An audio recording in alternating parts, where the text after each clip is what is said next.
All right. Good morning, friends. Hello, Rowlett.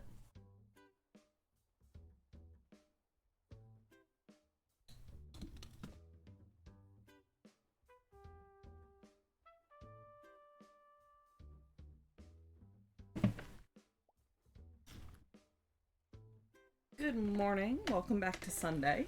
Hopefully, everybody is doing all right today. I'm SJ. I'm here to do some crafting. Today, it's going to be more crochet. And there will be a D&D recap in about 50 minutes at the top of the hour. Because we had a session yesterday, and it sure was a session. Oops. Get everything out here.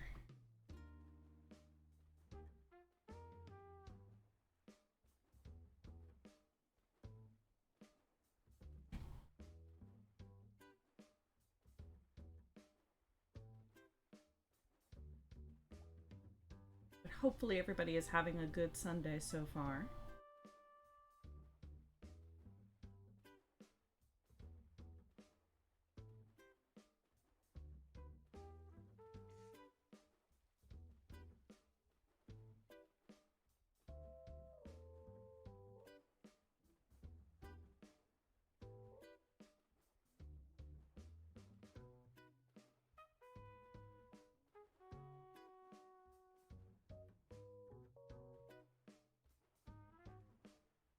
I'm just waiting for load so that I can have it up.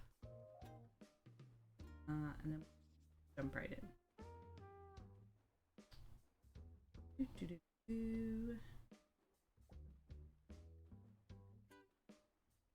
Good morning, Merlin. Good morning, Kits. Good morning, Yalk. I hope you don't mean by that, Yalk, that you've been up all night and you have not yet gone to bed for Saturday night. Sir, please.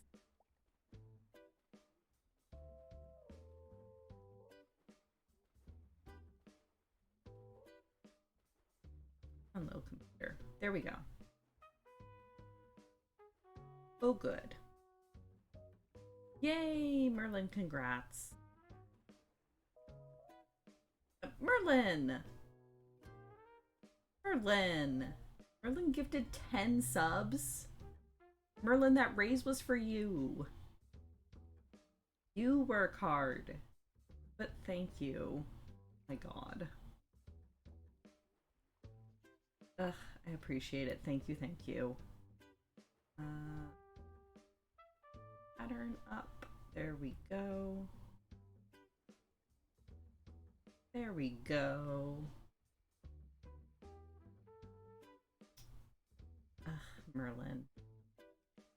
You're too sweet. Like, everybody tell Merlin how wonderful and sweet and awesome she is. Alright, excuse me, Rowlett. I need this. We have blanket. And we're going to be adding yet another yarn to it. I'm only a tiny bit terrified.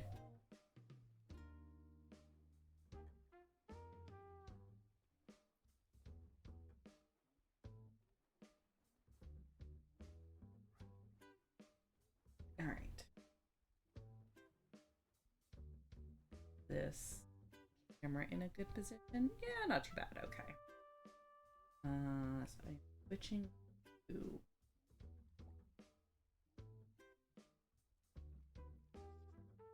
I switching times this one. And yeah.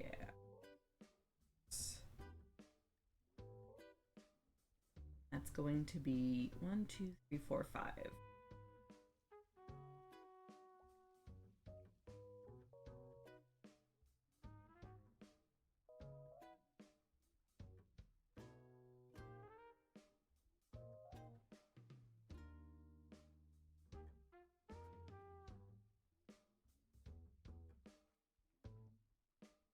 But yes, big congrats on the raise at work, Merlin. You definitely deserve it.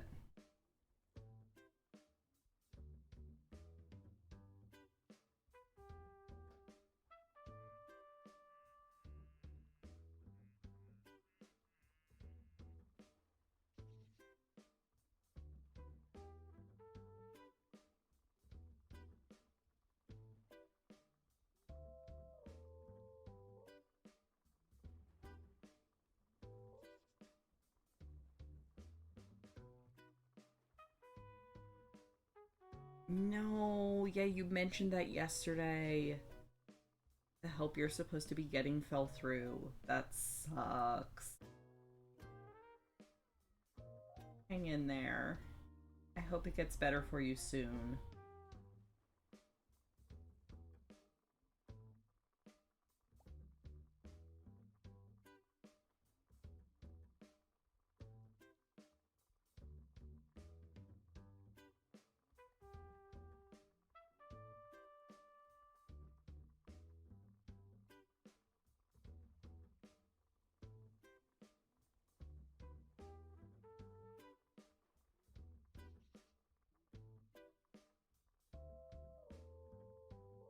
A little desperate, at least during tax season. That's fair.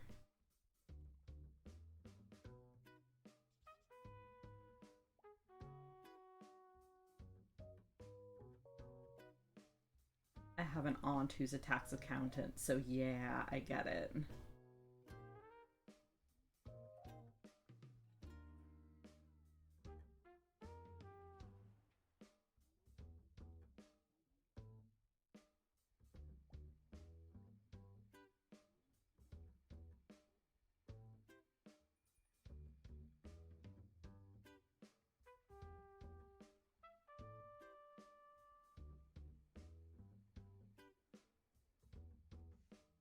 Aw, cute.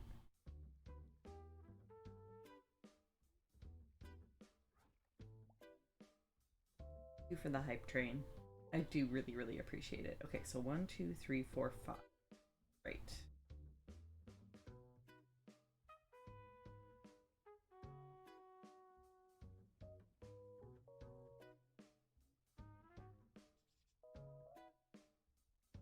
This.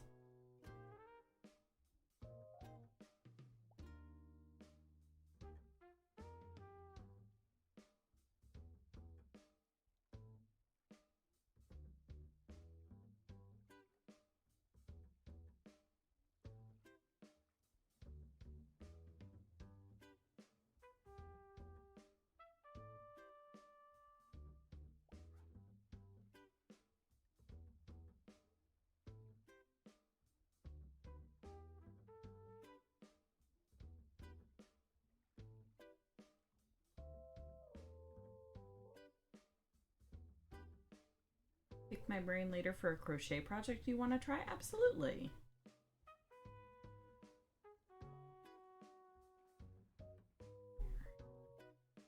I'm always happy to bounce ideas off.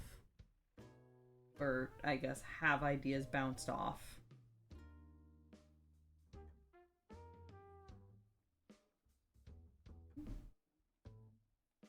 Gonna get messy.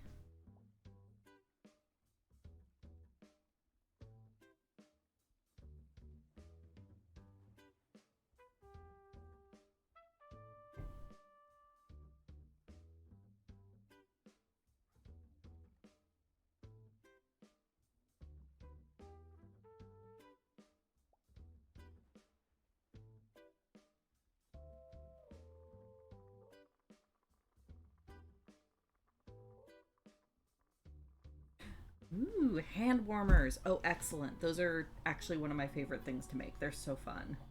I love them.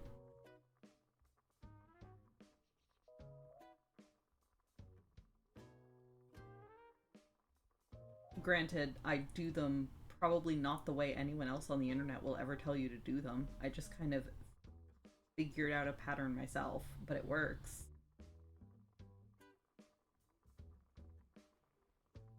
Hands get super cold at work? Oh no. But I totally get that.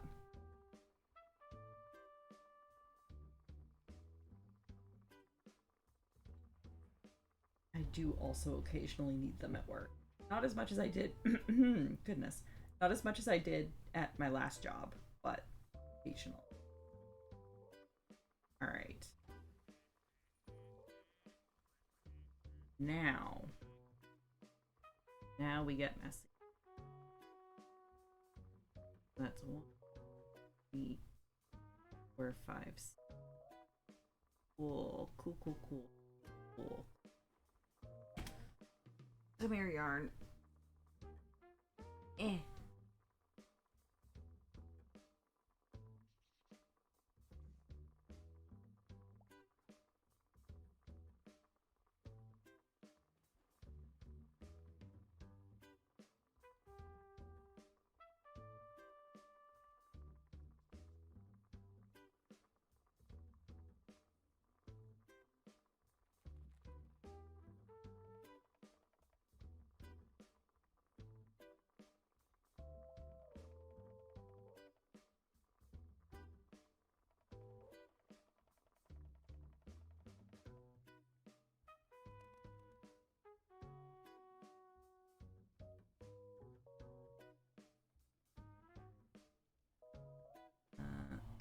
before I go too much further. This is the correct color, yes?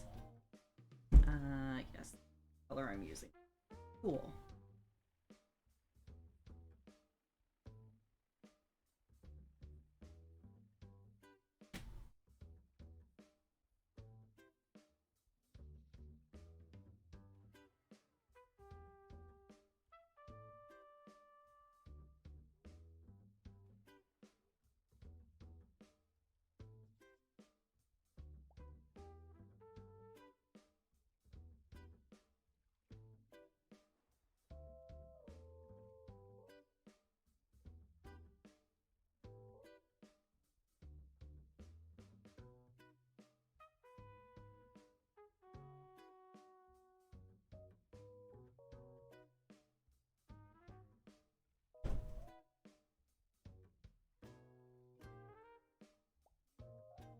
And believe it or not, we have 3 more yarns we'll be attaching to the Digivice.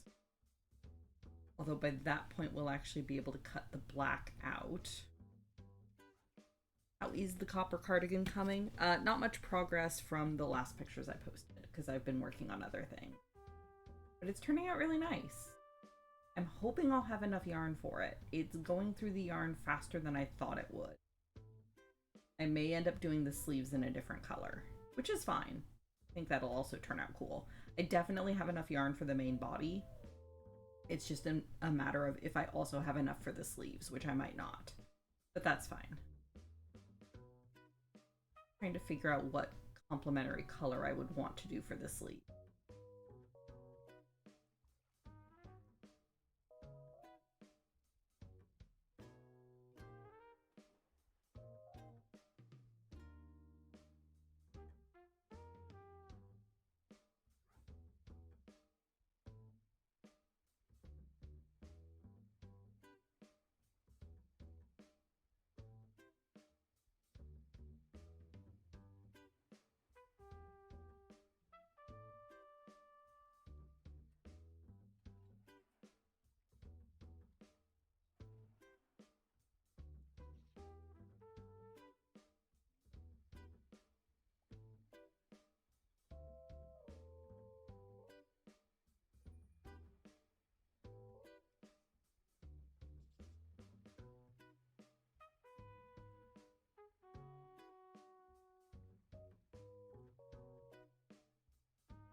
Can't wait to start spinning your own wool so that you can do full fleeced garment. Yeah.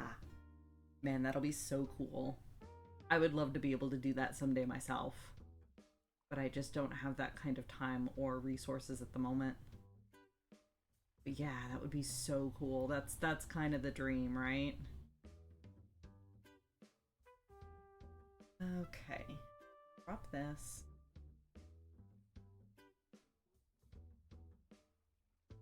I'm gonna pull you through the all possible.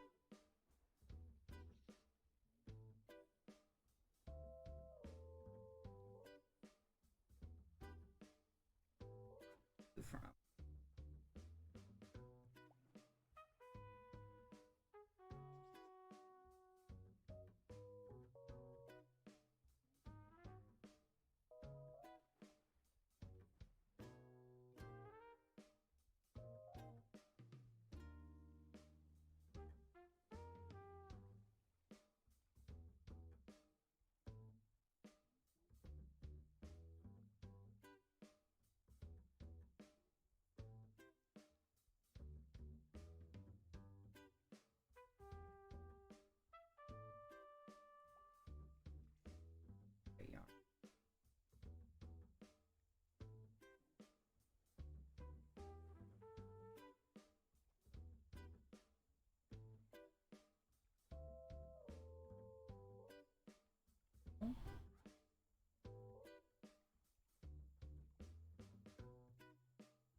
There we go. Yes.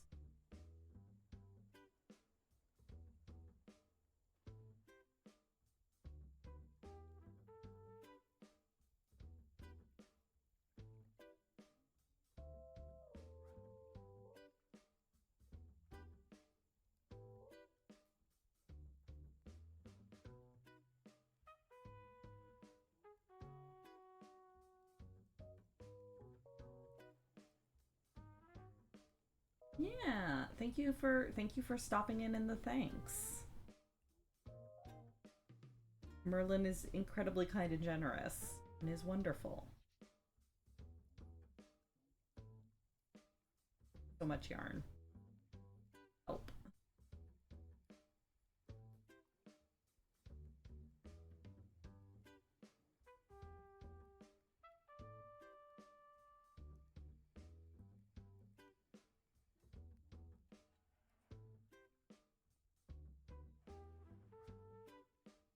Okay.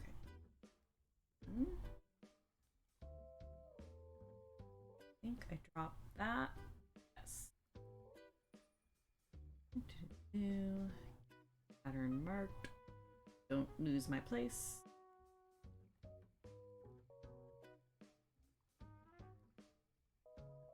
Drop that.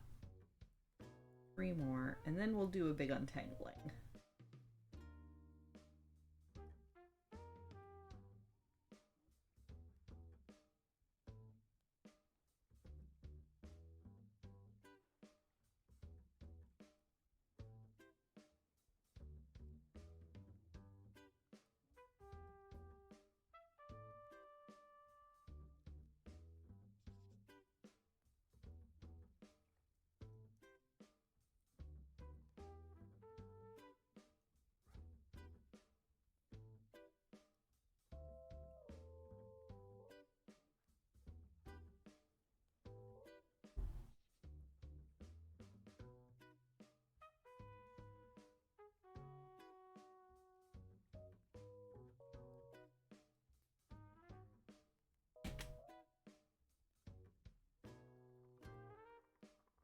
I hear the sounds of coffee being brewed downstairs. The wonderful sounds of a lazy Sunday morning.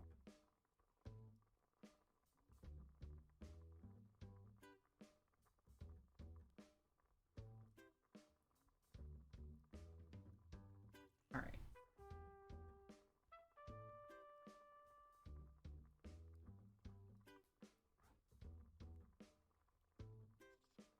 Okay. Perfect.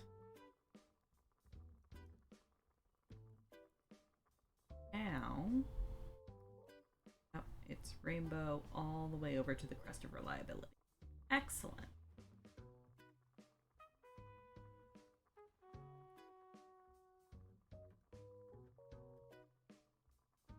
Things mildly easier.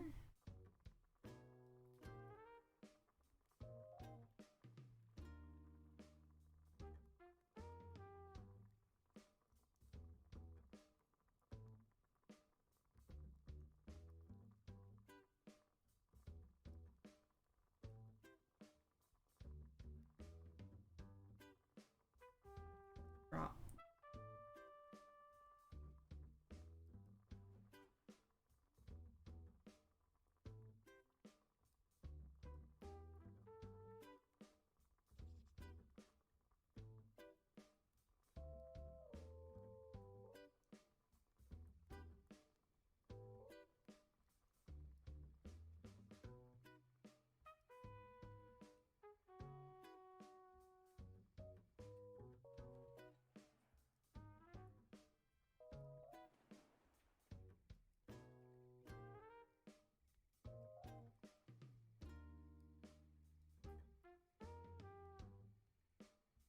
Now, okay. This is ridiculous. Okay.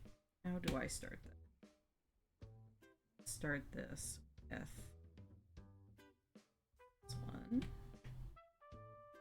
You come here. Beneath there. Out Perfect. Okay. Okay. Next.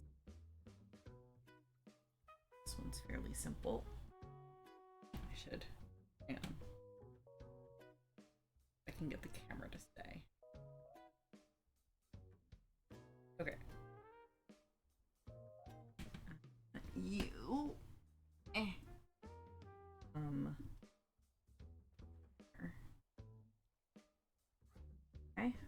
Loose. Next. Alright. Here's where we get into trouble. Sort of. Underneath the handle.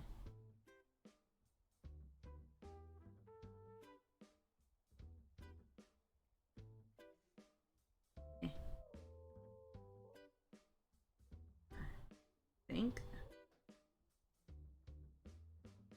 Yes, there we go. Okay. Back underneath. Then X one. Gonna come underneath both of these. Where? Okay.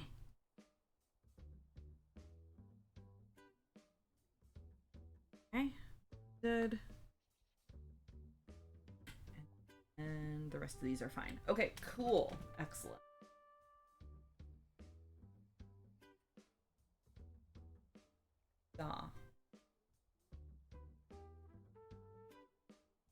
We'd be knotting some threads. I mean, currently unknotting them.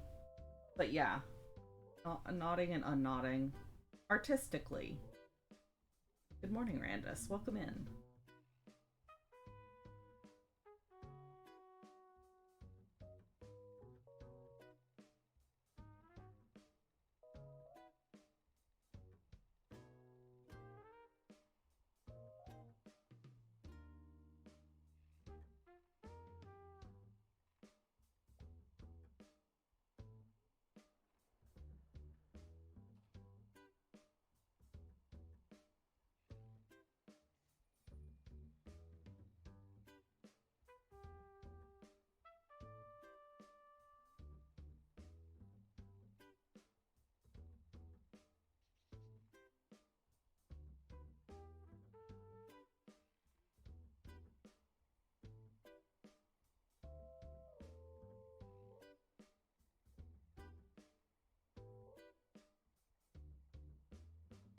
Grumble, grumble, death ball in the sky. Yeah.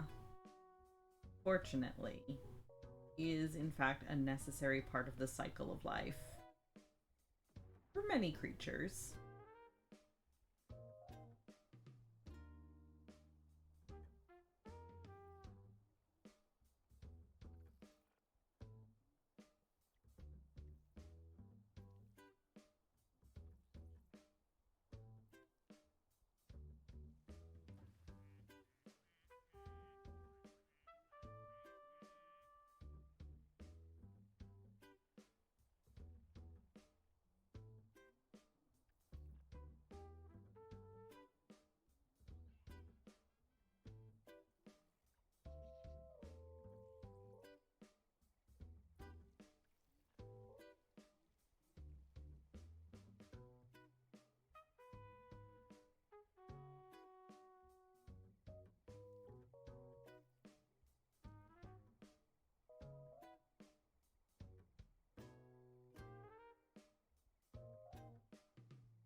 What if all night, all the time?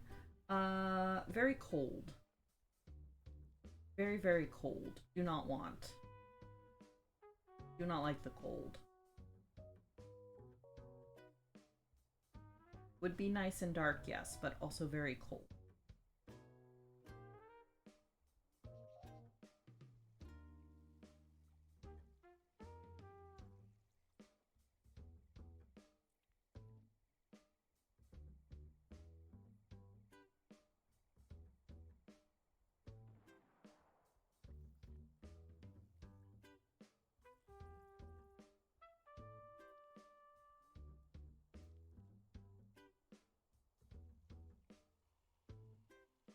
Well, clearly, Randus, then you just need to set up a timeshare system between the North and the South Poles so that you can just kind of juggle between them.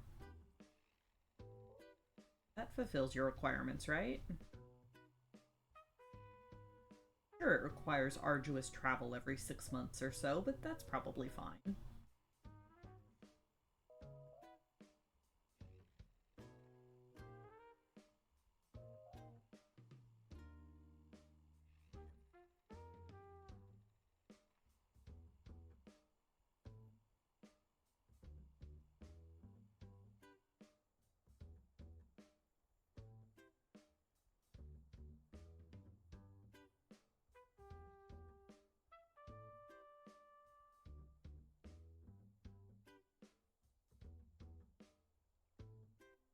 You'd get penguins half the year and polar bears the rest. Probably fine.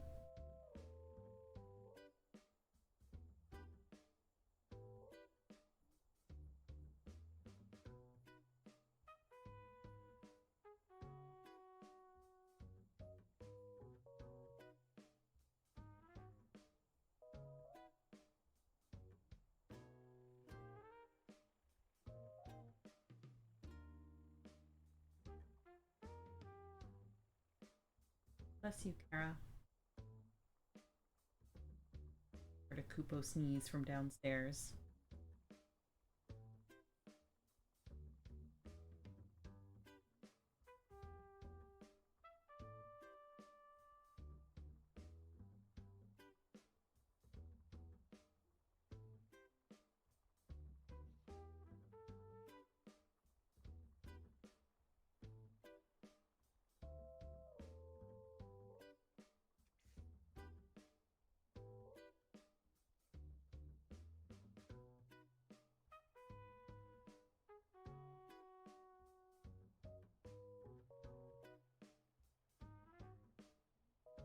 Pattern.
As a reminder, there will be a D&D recap in about 15 minutes. So if you need to do any breakfasting, coffeeing, refills on drinks before that, do so. You don't want to miss this one. Kara, if the coffee isn't done by then, if I could request like a glass of water or something, I will need it.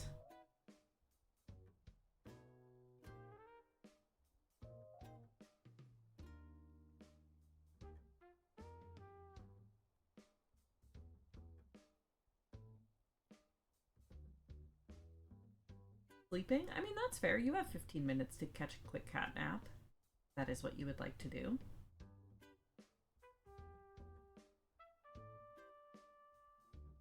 There. Cool.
Ooh, cooking curry.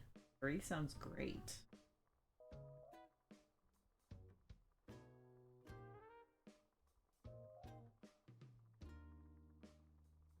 Also, Kits, congrats on the Radiance fight yesterday. It went so well. I was actually watching, I just didn't have my laptop up. There is indeed Kupo coffee. Yay, Kupo coffee. Thank. Welcome.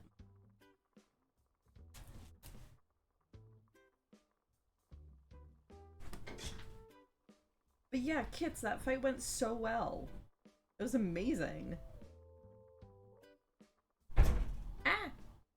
Oh, that was Kara closing a door. All is well. Everything is fine.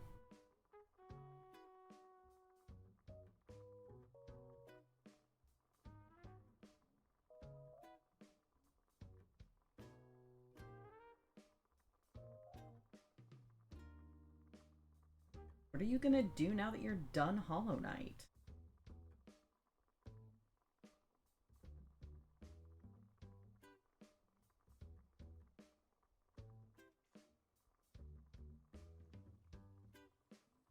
I know you said you were planning to not jump straight into Silksong, which is totally fair.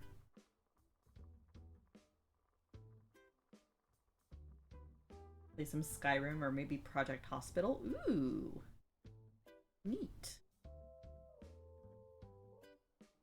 Yeah, if anyone likes like just cool, really chill gaming times, go check out Kitsune.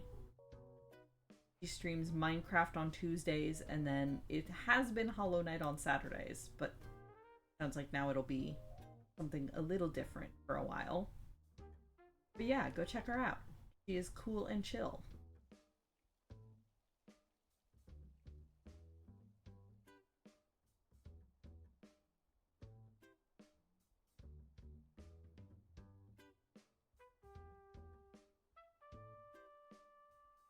Also, go check out her VODs if you want to see her absolutely demolish the Radiance fight.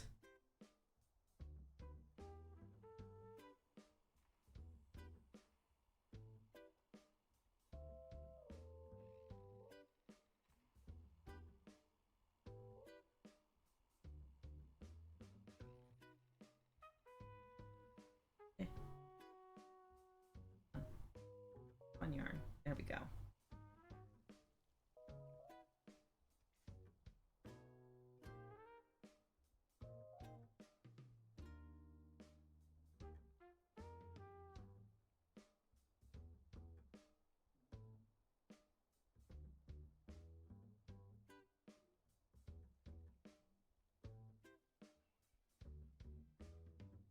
Ooh, maybe FF14.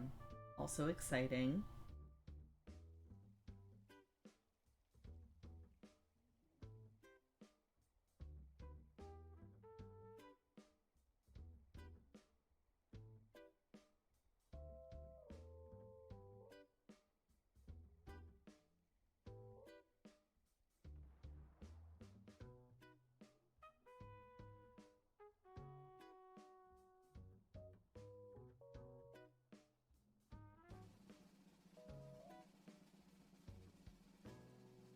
Oh, time for a new Carby.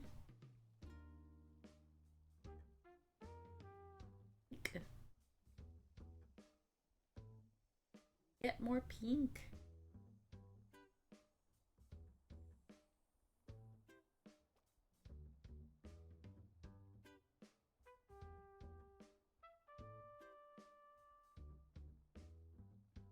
All right.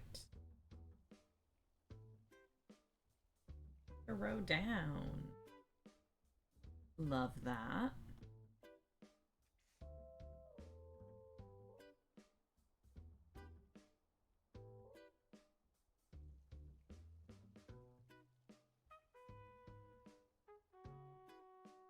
Ooh.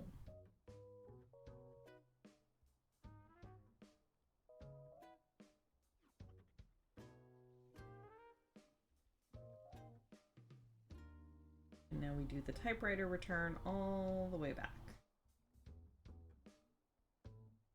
Okay, after I flip this monstrosity.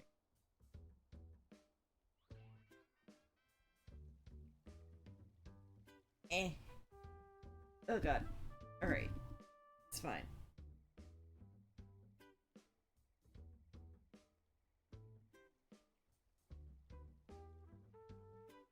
Probably fine.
briefly wrangling the bulk of the blanket. There we go. Fine.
Here.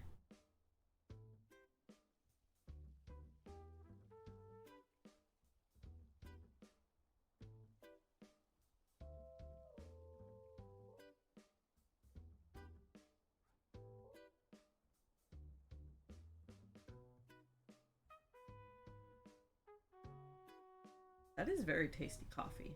I don't know which one that is, but that is tasty.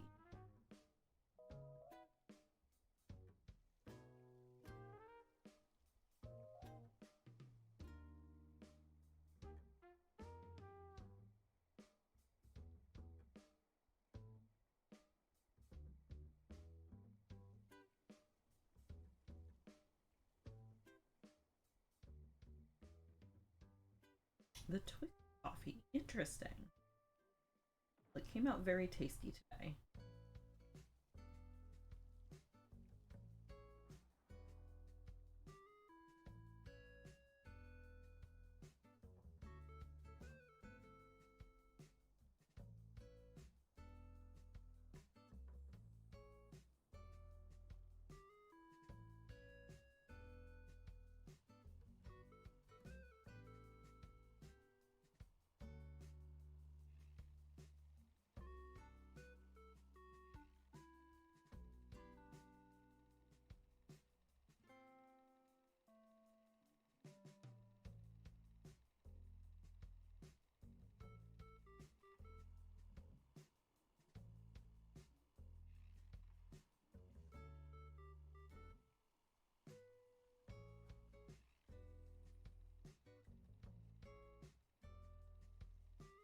Alright, so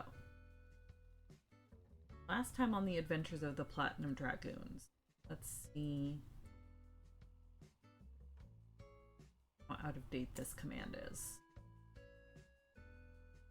Okay, only one character out of date.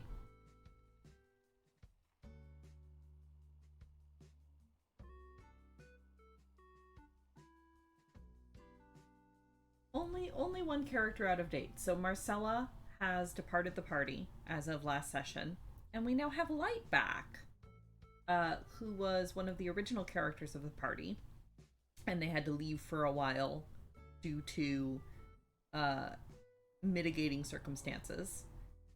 But they have finished their side mission, and they have now returned to the party.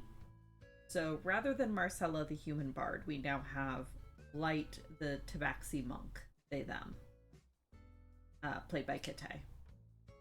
So, last time on the Adventures of the Platinum Dragoons,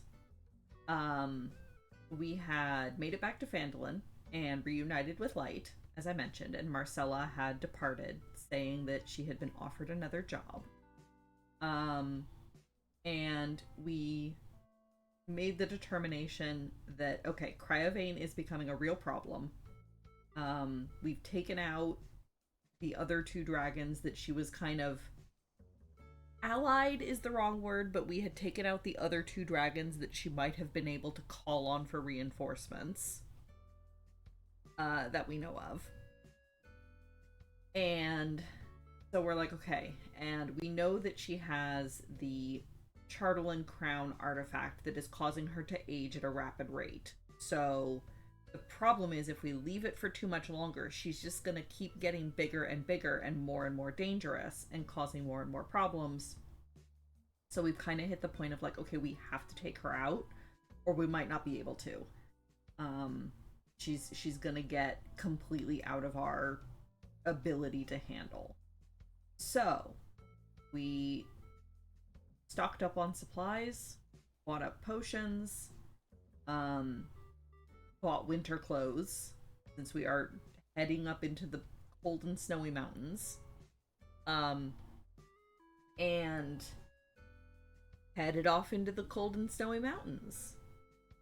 And as we traveled, as we were starting to get into, like, the mountains proper, like, in the foothills of the mountain range, we came across a hill giant. Sort of. We came across half a hill giant. It looked very much like the kind of thing we have seen before, wherein Cryovane froze it in a block of ice and then bit it in half. So there's a pair of legs and a couple hands off to the side that are still stuck in the ice. But, like, no torso, no head, because it's just been, like, chopped. So that was fun. The hill giant had the broken off, like, shaft of a lance or a spear, clearly its weapon, in one hand. And then in the other hand, frozen in the block of ice, it had a leather sack. And so our first thought was like, ooh, you know, we're adventurers. We're kind of like, ooh, leather sack. There could be loot in there. There's probably loot in there. But it's like fully frozen in the block of ice. So it would take us like probably an hour or so if we were chipping away at the ice. Less time if we were going to use fire, but then using fire risks damaging whatever's in the sack. So we were kind of debating, like, okay, do we stop and take the time to try to get to this sack, or do we not? And by this point, we have traveled basically the full day, and the sun is starting to set. So we know, like, okay, we're gonna have to try to find a place to camp anyway. And as we're looking around the area, we notice that off to, because we're, like I said, we're in the foothills of the mountains, starting to get toward, like, mountains proper. So there's like rises and hills on either side of us. And as we look around, we notice like, oh hey, there's a like a dip in the hillside over there that looks like it's the entrance to a cave. So our thought is like, ooh, we could make camp in the cave and then spend the time while camping, you know, melting the ice and getting this sack out. However, hill giants probably aren't usually solitary, especially not up here in the mountains like this. So we should probably, you know, go poke our heads into the cave and make sure nothing else is living there before we decide to make camp in the cave. So Basil volunteers to go do some scouting. And so they turn themselves invisible, and Glint uses Gaze of Two Minds to be able to like link her mind with Basil's. So that if there is anything in the cave and if Basil gets into trouble really quickly, the rest of the party will know about it and be able to run to the rescue really fast without Basil having to try to like send a message back or like take Watson with them so that Watson can bring a message back. Like, it's just easier. Glint's able to link up with him. So they do that. They link together with Gaze of Two Minds, and Basil heads into the cave, or heads up to the mouth of the cave, you know, moving cautiously while invisible. And as they get closer to the mouth of the cave, they can see inside, and they can see with their dark vision that the cave is only like 60 feet back. Like, as they're peering through the mouth of the cave, they can actually see the back wall of the cave. But it kind of like, there's darkness to either side. So it's like they can see straight to the back wall, but there's still stuff to like the left and the right around the cave entrance that they can't see. So nothing seems to be moving, or, you know, like nothing is jumping out. So he continues to move forward to like actually step into the mouth of the cave and sort of peer in properly and look around. And the cave looks like it's roughly like a circular dome. It's kind of 60 feet across on all sides. So it looks like it was almost like, you know, like scooped out of the mountainside. There's no door on it, so the snow is kind of blown in for a little bit, but not all the way to the back. There is like plenty of dry space in there where the snow didn't reach. Off to one side is a big pile of like somewhat flattened pine branches. And Basil kind of makes the determination like, oh, okay, like that's where the hill giant sleeps. Like, that's kind of their version of a bed. It's kind of like a hay bed for a human, but hill giants are much bigger, so they're using pine branches instead of like hay, you know? So it's just like this big pile of branches that's kind of arranged into like a nest sort of configuration. But because it's just kind of this untidy, flattened pile, Basil can't really tell if it's like the nest for one hill giant or two hill giants or four hill giants. Really hard to tell. On the other side of the cave is the remains of a fire pit. It looks like the fire has been burned out for maybe a day or two, but it's still recognizably like, okay, this was a fire pit. And then there's also the remains of, we'll say meals, but like hill giant meals. So like there's some bones, there's like hooves, you know, like the inedible bits, like maybe some entrails here and there. Just kind of a pile of the remains of various meals. So that's interesting. But there are no hill giants here at the moment. But, you know, like I said, Basil can't really tell. Oh, good lord. Alright, hang on. This is what I get for being distracted. I do not have carried this year this far. Okay. My frogging is a thing. So Basil returns to the party, and he and Glint together kind of relay everything they saw. Including like, hey, we can't really tell how many hill giants there might be here. And sure, like maybe the rest of them got scared off when Cryovane attacked. Or maybe not. Maybe they're gonna come back tonight to sleep. Or maybe not. So the party decides, okay, we probably can't, we should not stick around here then. If we make camp in this cave and the rest of the hill giants come back, however many there are, they're not going to be happy to find one of their friends dead. They're not going to be happy to find us in their cave. And they're not really smart enough to make the connection of like, oh, we couldn't have done this to their friend because their friend has a giant dragon-sized bite out of them. They would probably just see us in the cave and start throwing rocks first. So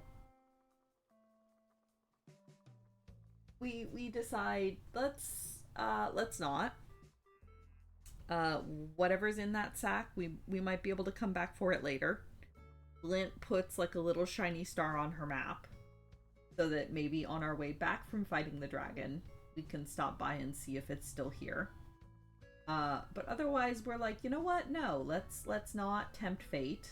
Let's not hill giant today. So we continue on a little bit further.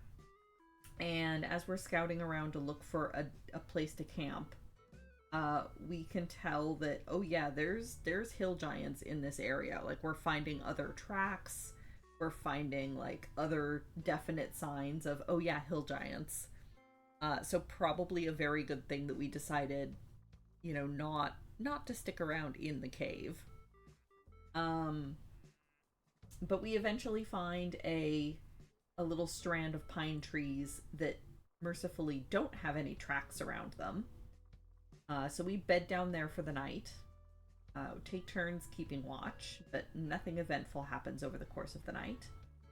And the next morning we get up and we continue traveling up into the mountains.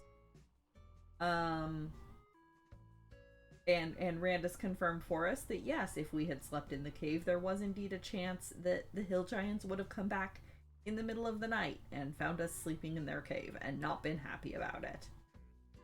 So yay us, we avoided an encounter with hill giants. It was really funny when we were like, yeah, let's all move on. Randus just kind of went, so I don't need these hill giant tokens then? In kind of this little sad voice. It was great. So we continue on. We get up early the next morning and head further up into the mountains. Need coffee.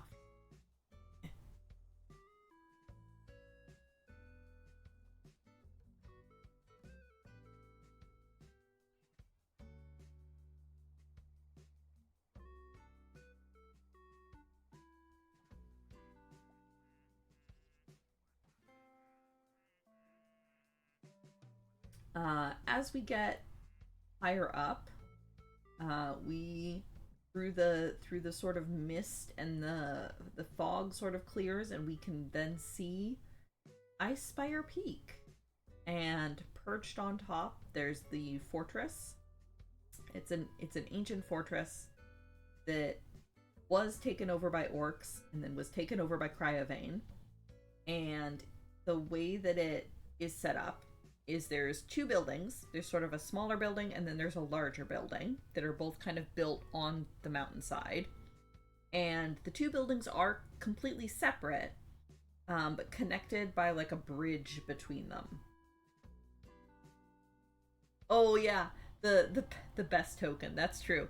So when we were on the map with the hill giant with the hill giant corpse to like explore the cave and stuff, Randus had the token to indicate where the frozen corpse was, but it was just the lower legs, or like the lower half from the waist down of the hill giant, because that's all that was there. It was great. Um, it was fantastic.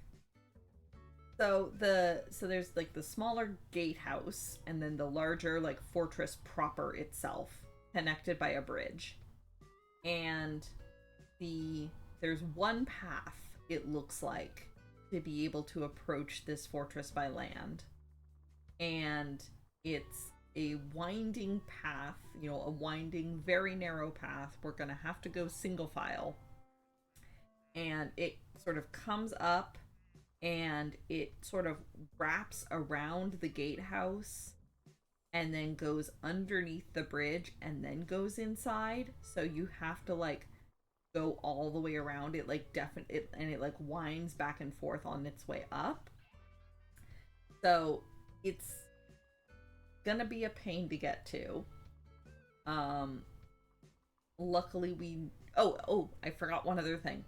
So in the morning, after we camped, as we got up and started our journey for, continuing toward Icespire Peak, as we were traveling, we heard this, giant dragon-like roar, and as we all looked up, we could see Cryovane flying past overhead, headed to the southwest. So we know currently she's not at home, because we saw her.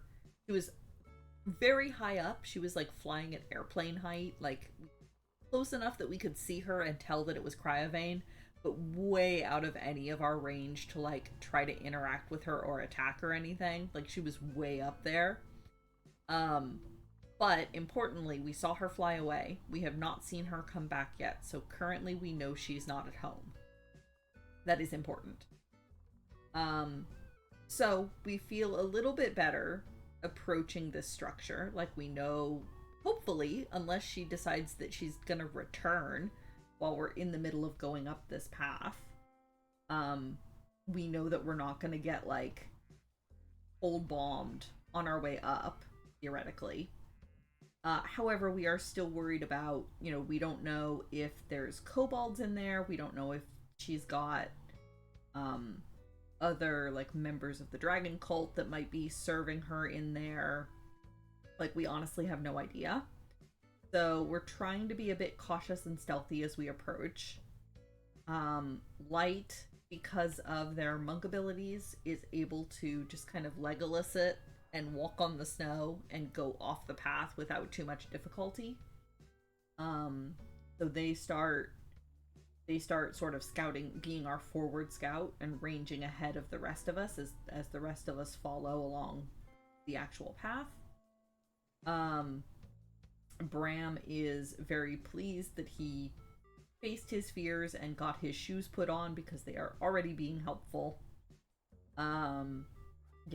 His little spiky shoes. So we kind of wind our way along the path. As we get toward where it kind of hugs the wall of the fortress a little bit more, so it's like more protected from the wind and the weather, Bram, who's in the lead, and is watching his footing carefully, as you would, notices that there are cracks on the ground. So the path that we're on is snowy and icy, but it's like that really like hard packed snow and ice where it's like basically solid ground, but it is still snow enough that you can kind of make out some tracks where the wind hasn't scoured them away. It's not like you're leaving distinct footprints in soft snow, but if you've ever walked over packed snow, you still kind of like dig out little bits as you're walking. And Bram kind of starts to see those, and starts to recognize like, oh, hang on, those are hoof prints. Like it's not footprints, it's hoof prints. So that's interesting. So there's either been horses, well, he can't tell how many. He can't tell number.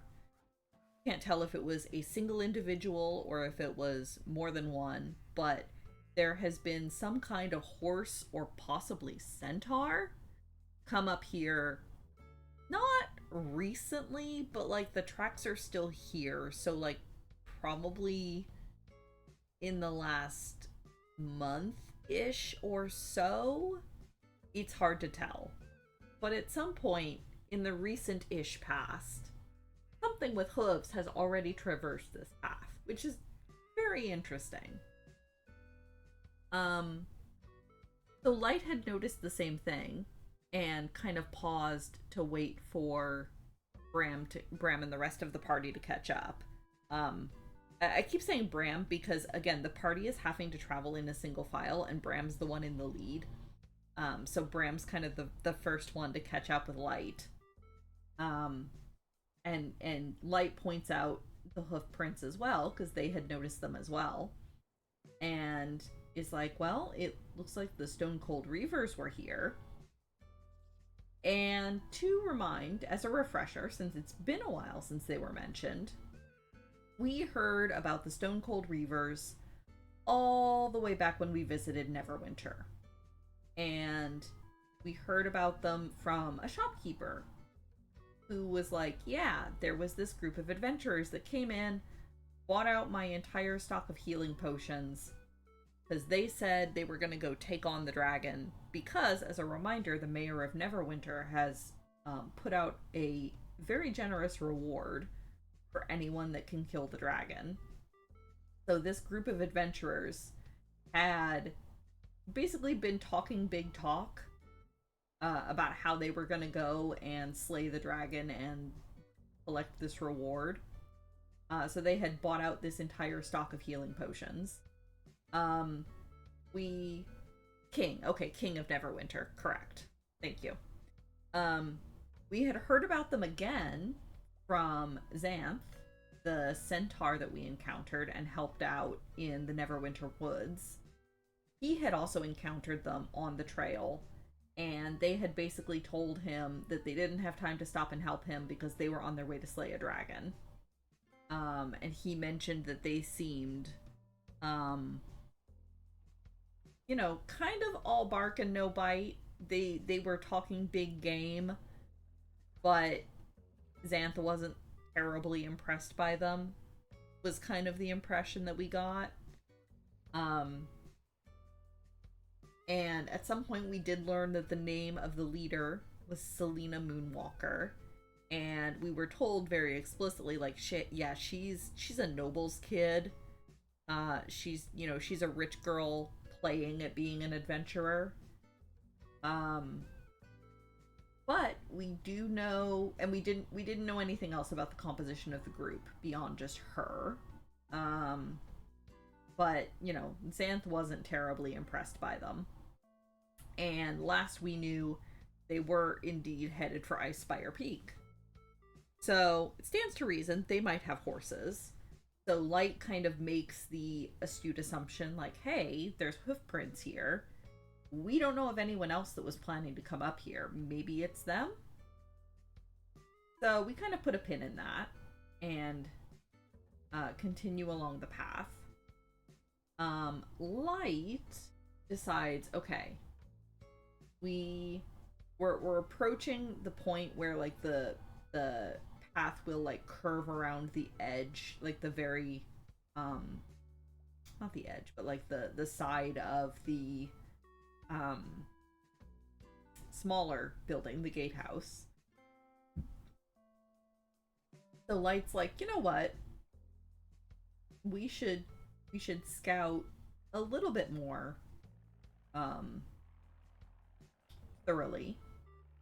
And so they use monk abilities to be able to climb the wall up onto the roof of the gatehouse, to be able to take a better look at sort of the lay of the land and be able to, walk around on the roof and peer down over the edge and sort of see what the path ahead might hold for the rest of us.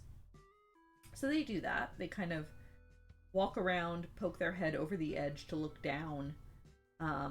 They're able to see across to the rooftop of the other building, the larger fortress building. And they can see on the rooftop kind of where it looks like Cryovane has probably been making her nest. And sort of and where she's been making her hoard. They can see another entrance into that larger building that's kind of like, Kate didn't describe it very well, so I don't know properly what it looks like, but there's like a hole or like another entrance that's been like knocked into the the lower side of the larger building, and it doesn't look like it's large enough for a dragon to get in, at least not anymore now that Cryovane is bigger, but it would definitely still be an entry point for, say, kobolds or other smaller creatures. So that's interesting. There are also chimneys that they can see. They can see all of the chimneys for like the internal fireplaces. And they make note that only one of them, one that's on this gatehouse, seems to be producing any smoke at the moment. So they, crawl back down the wall and relay all of that information to the rest of us. Oh, and the other thing they saw is that ahead on the path is, it looks like at some point part of the wall of the fortress had collapsed and sort of thrown, like, rubble and rocks across the pathway. But it was so long ago. Oh, okay. Hand-carved man-made cave entrance in the side of the mountain. Okay, cool. Thank you. That leads into, like, the fortress itself. But, crucially, not big enough for current dragon. But, could still gain entry for kobolds. Or us, potentially.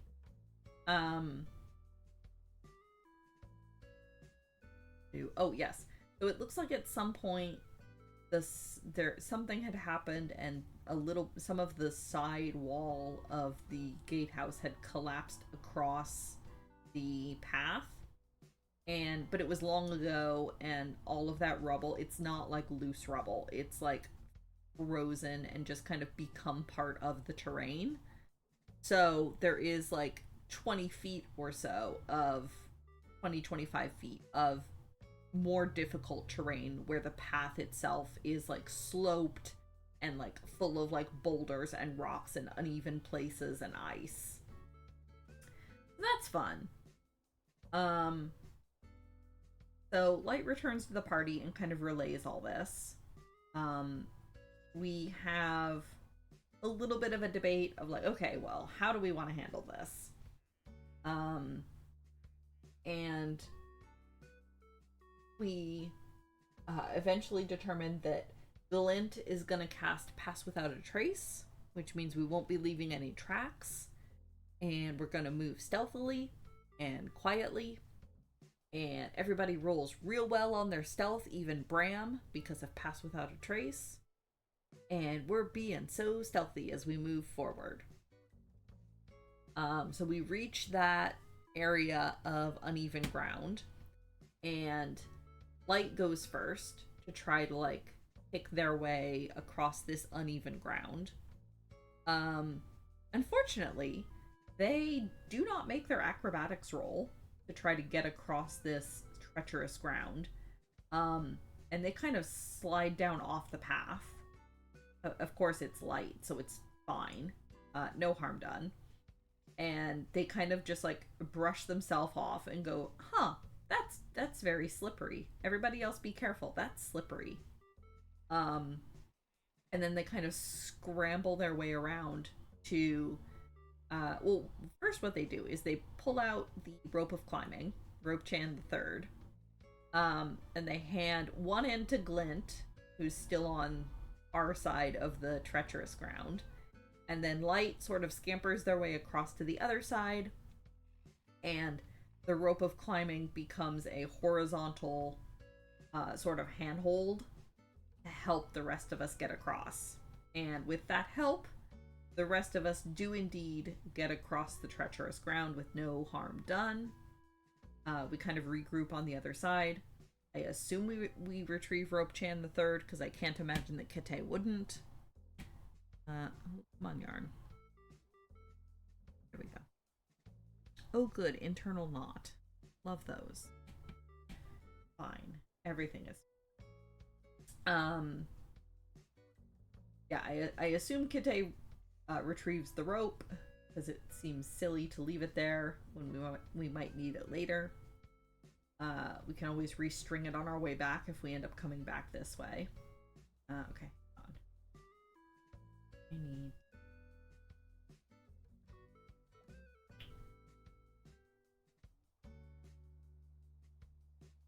I'm carrying these. Hang on.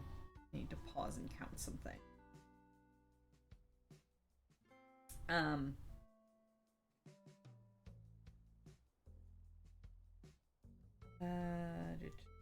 Sorry, need more coffee. Thirsty. Sleepy. Not awake.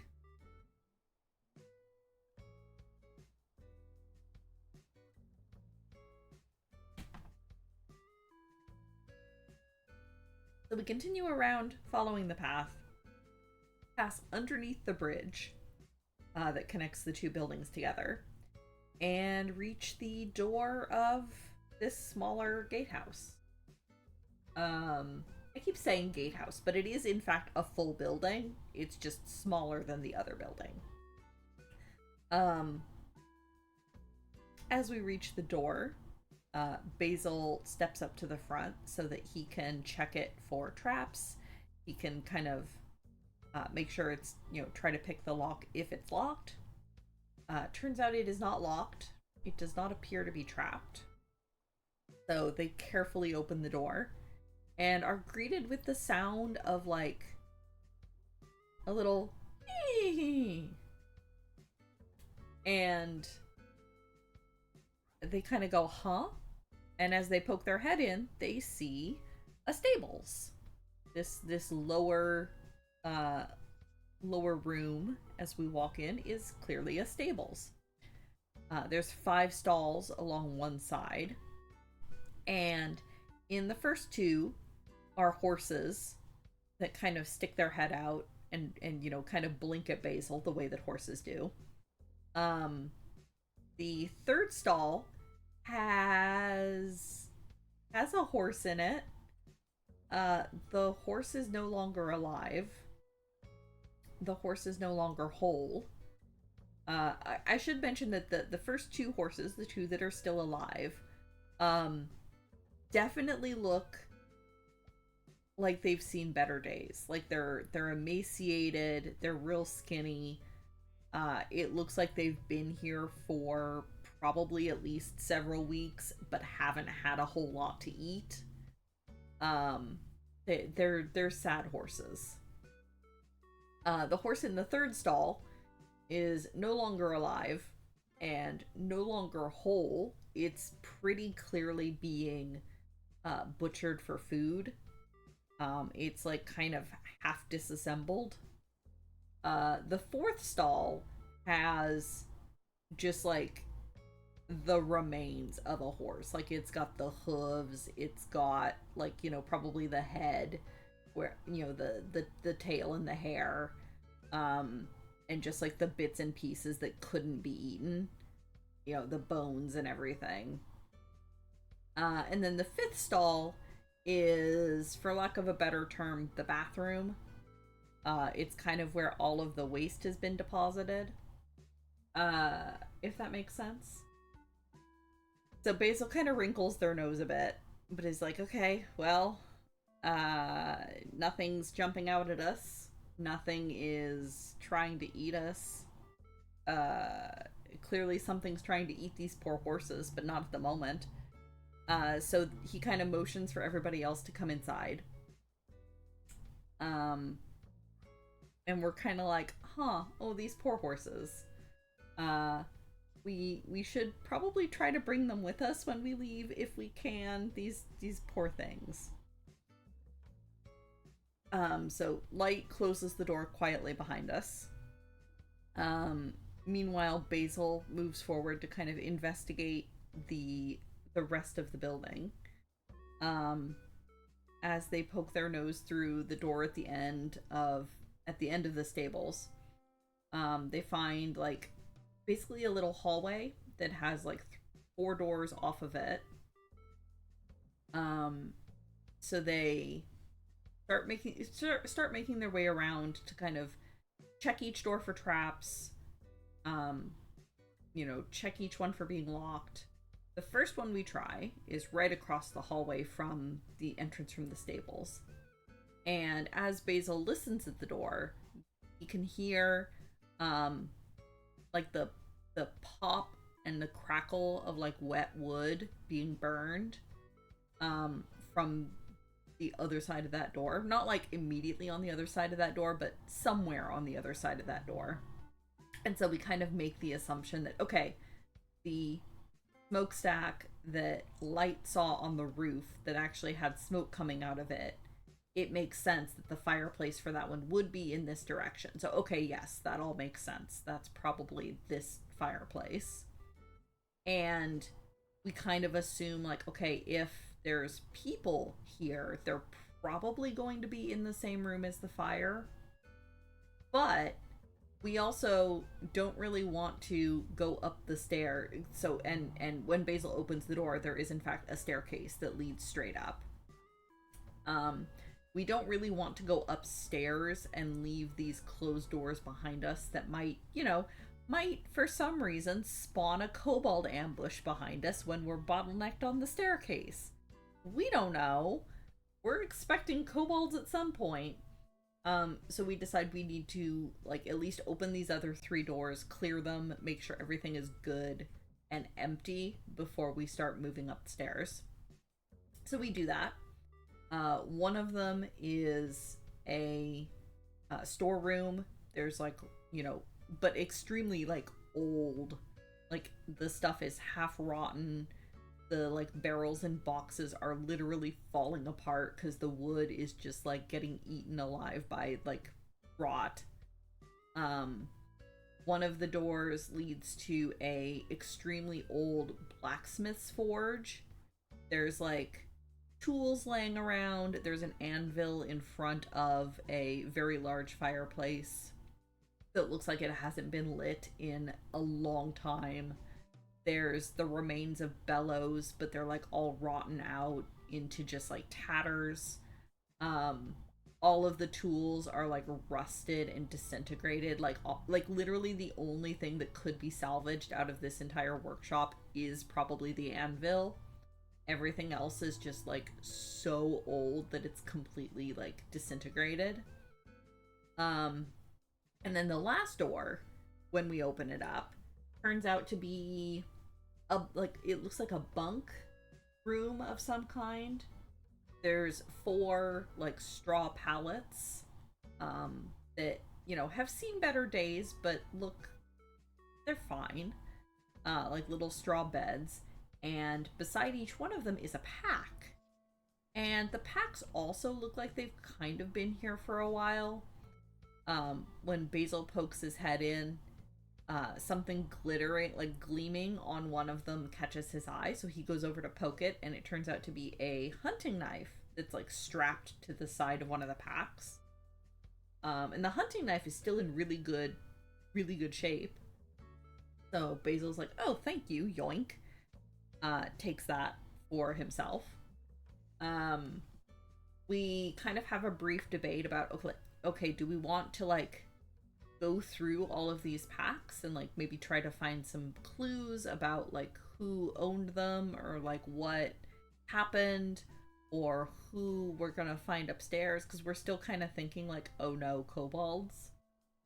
I had the thought at this point of like, oh no, the Stone Cold Reavers have made a deal with the kobolds to save their own skins, and now we're gonna have to fight them. But yes, a very well sharpened hunting knife is what Basil finds. But we kind of make the determination like, no, we shouldn't waste any more time. We think we still have the element of surprise, like we haven't heard any movement or anything from upstairs, but that might not last forever, so we shouldn't waste any time. And Basil eventually agrees with that. So Basil takes the lead on the stairs. Bram, being Bram, takes the rear because stairs. Everybody else kind of arrays themselves in between.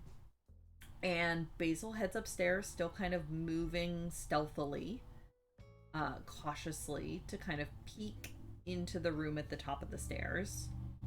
And as the first thing that they see as they kind of come up the stairs into this room is directly across from them is an older man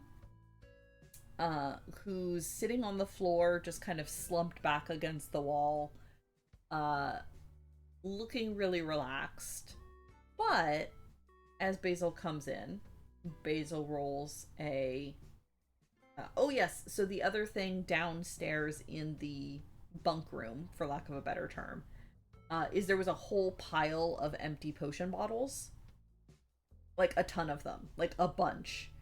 And they were all completely empty. So that's interesting.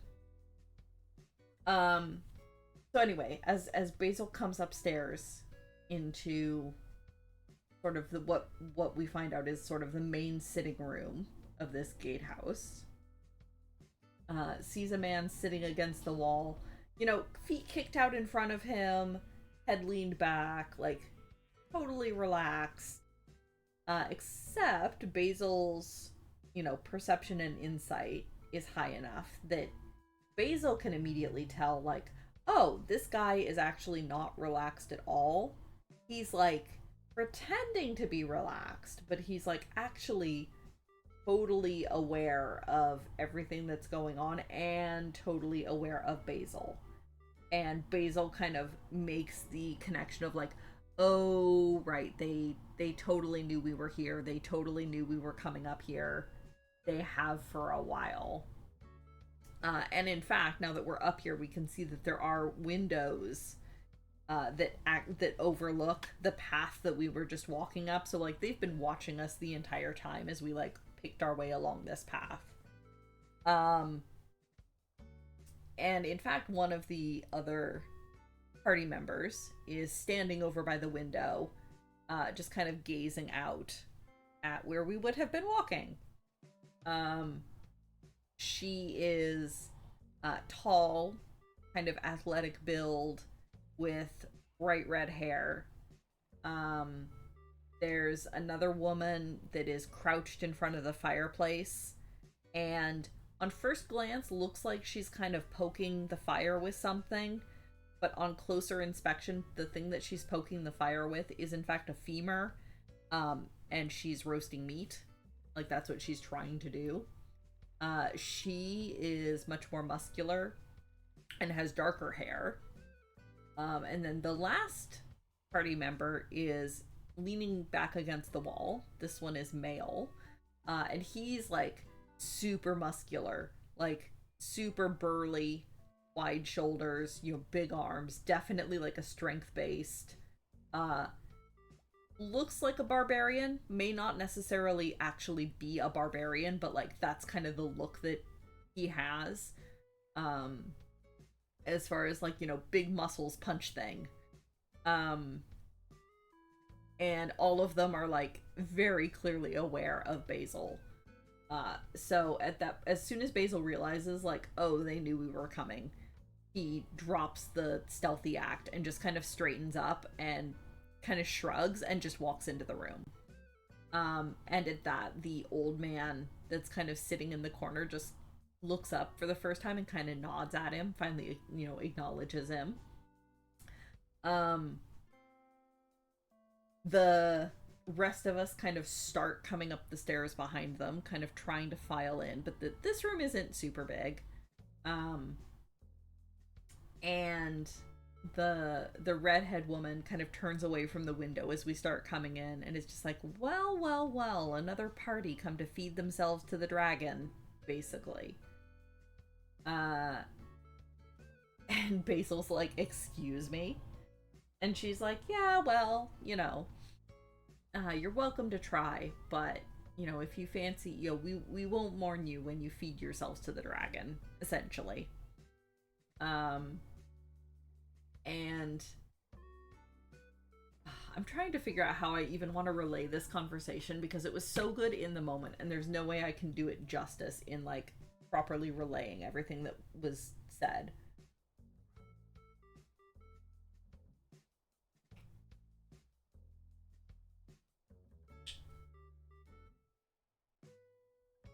Um, yeah, all the new revelations. Um,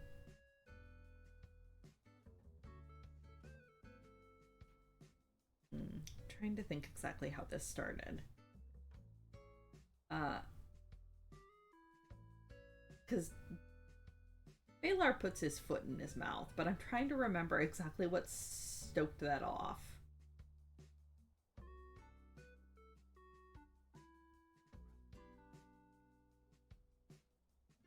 Yeah, it's true. She did start it.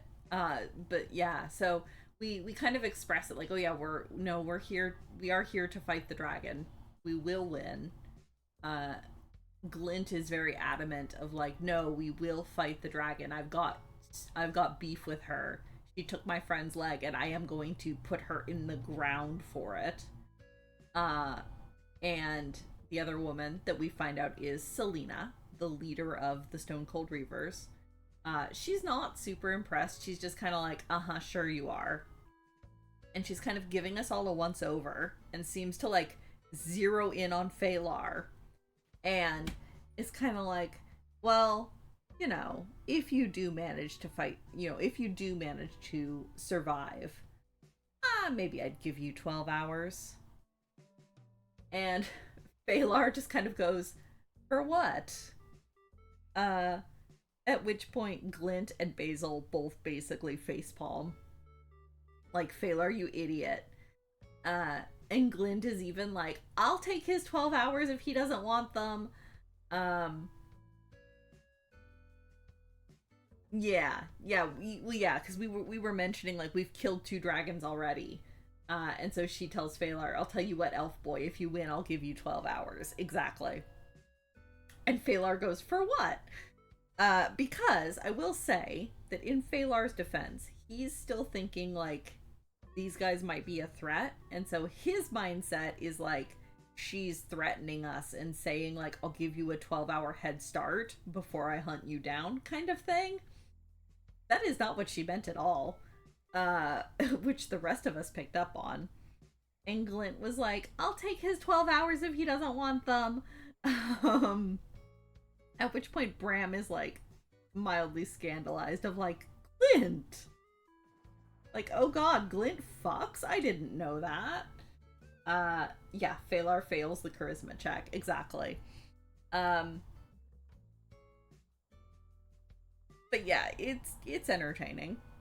But it turns out that these are indeed the Stone Cold Reavers, and they're still here because, well, we don't know if they actually tried to fight the dragon. We assume that maybe they did, considering all of the empty potion bottles downstairs.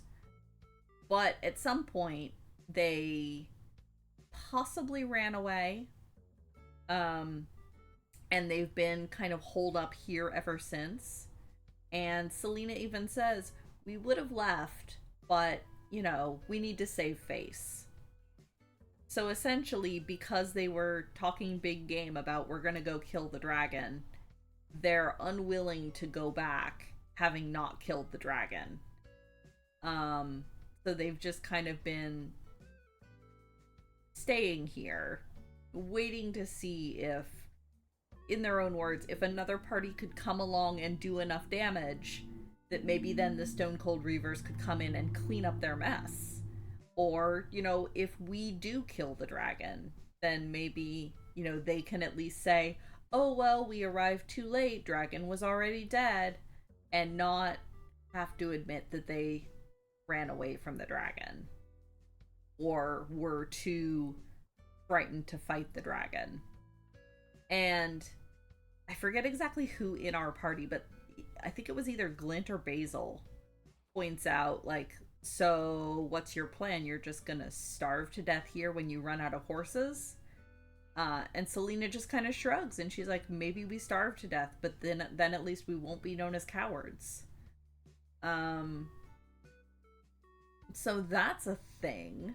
So they're, you know, they're unwilling to leave, and we even Glint even tries. She's like, well, why don't we fight the dragon together, because all of us stand a better chance. And they're like, nah, we're not going to do that.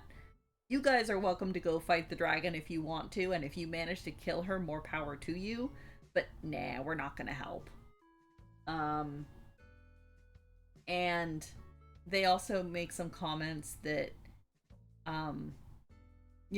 well, she says, why would we fight with you? Like, we don't fight with people we don't know. We don't fight with people that we don't trust. And why would I want to fight together with you when everybody I trust is already right here? Sort of indicating her little party of four. And so we get the sense that all of them probably, have been badly betrayed at some point in their past. And they're all, like, it's in their name, the Stone Cold Reavers. Like, they don't, they have their little party of four, and they're unwilling to trust anyone outside of it. We maybe, Glint tries to teach them the power of friendship. She gives a little bit of a speech, but it doesn't seem to move them. So, Glint's like, well, we care more about killing the dragon and making sure everyone is safe more than we care about the glory or the reward or who actually kills the dragon. So I'll give you a little bit of advice. If we fail and you have to fight the dragon, don't touch the crown with your bare hands. Don't touch the crown with your bare skin. And at that point, the woman that had been crouched in front of the fireplace, that has been basically silent up until now, kind of looks up and just goes, huh, only idiots touch Chardalyn. And even her own party members kind of give her a look like, wait, where did that come from? But Runa, I believe is her name, she's like, that stuff is everywhere in Icewind Dale, and all it does is cause problems. It drives men mad. Sometimes in a good way, but often not. And, only an idiot would mess with it, basically. In Glint's defense, this girl is extremely damaged. Aw. We really do need to teach her the power of friendship, I guess. I still say we take their horses. They don't deserve them. I mean, then they're really stuck up here. How are they supposed to get home? I mean, I guess they could walk. We walked, but still. So yeah, and then, Bram also cares more about the dragon being dead than who gets the credit. So he, kind of indicates the two swords that he has on his hip, and puts his hand on the dragon slaying sword and makes sure that the Stone Cold Reavers know which one it is. And he tells them, if we do fail, if we do die, this sword is a dragon slaying sword. We got it from a dragon burrow, and it has helped kill dragons already. So if I'm no longer able to wield it, one of you take it and maybe it can help. And the strength-based fighter, I believe his name was Jabril? Something along those lines. He kind of catches Bram's eye and nods to acknowledge, like, okay, thank you. I know which sword it is. Jabral, that's it. So there's that.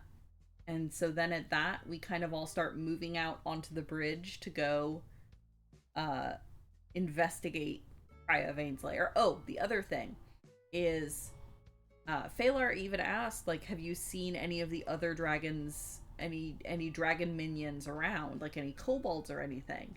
And the Stone Cold Reavers say that they haven't, that there's been no movement, they've seen nobody except for the dragon, which is interesting. But again, there is that second entrance to the fortress that kobolds might have been going in and out of without the Stone Cold Reavers being able to see them from the gatehouse. We don't really know.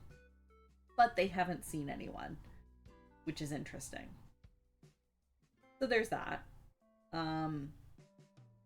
So as we move out onto the bridge to start making our way over toward Cryovane's lair, Selena kind of catches Bram's eye and is like, so, and very cheekily is like, so, how long should we wait before we raid your corpses? Like, you know, letting on that she really doesn't think we're going to be able to do this.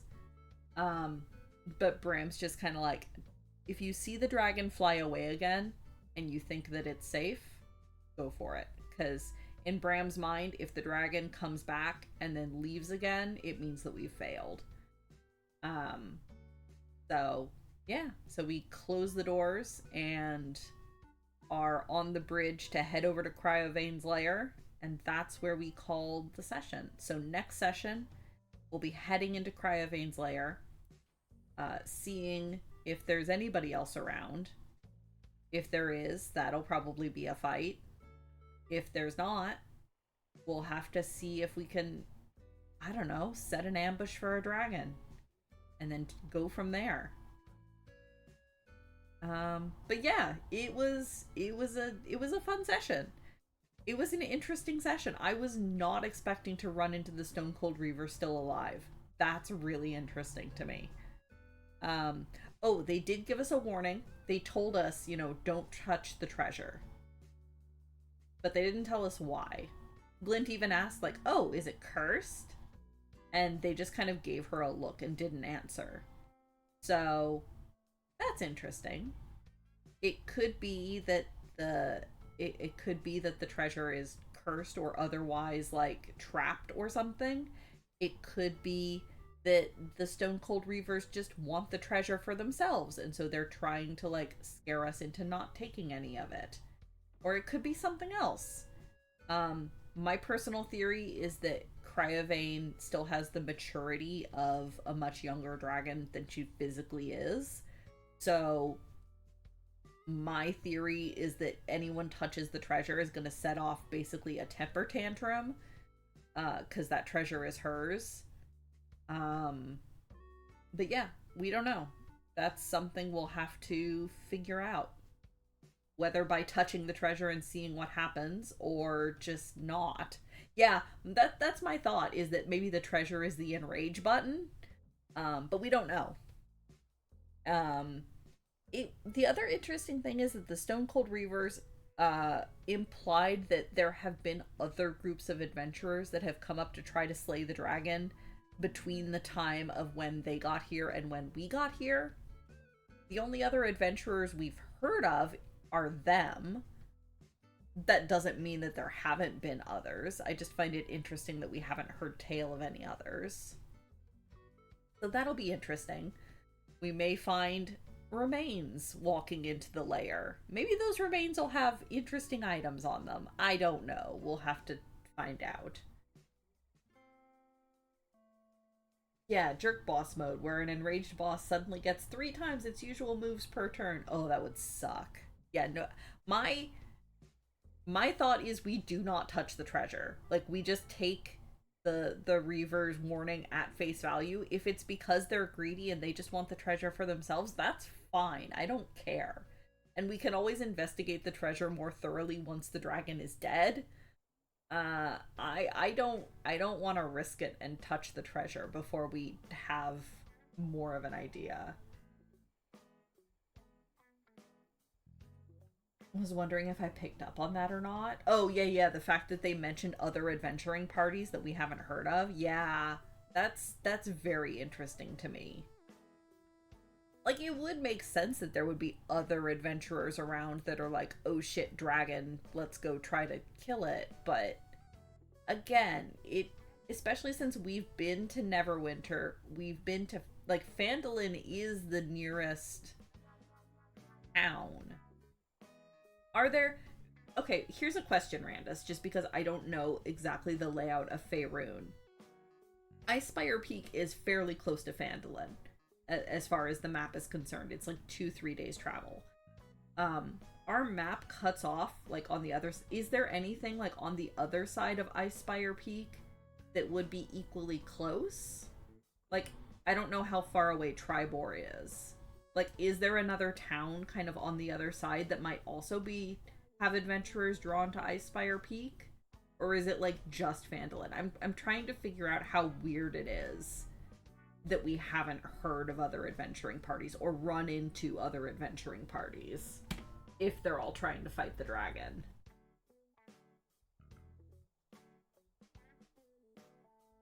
But I don't know enough about the geography of Faerun to know if there's other towns further to the east or further to the south that might have adventurers ready to fight a dragon, or attempt to fight a dragon at least. Okay, now I need to count things while Randus is formulating an answer to that. Okay, 1, 2, 3, 4. 1, 2, 4. And pink. 1, 2, 3, 4. 1, 2. 1, 2. 5.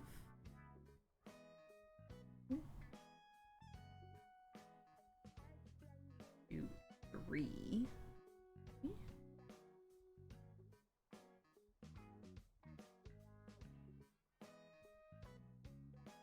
3.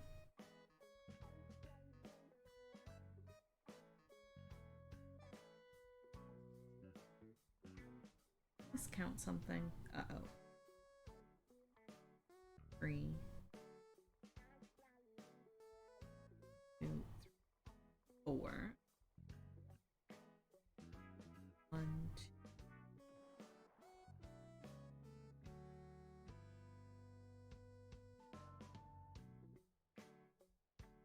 So that's all. 2.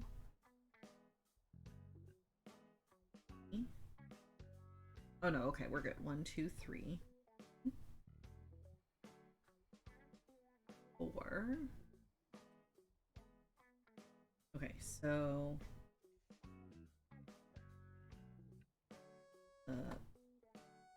goes to her. And 1, 2, 3, 5, 6. And then the dart goes to there. Alright. Good. And 1 ray goes to there.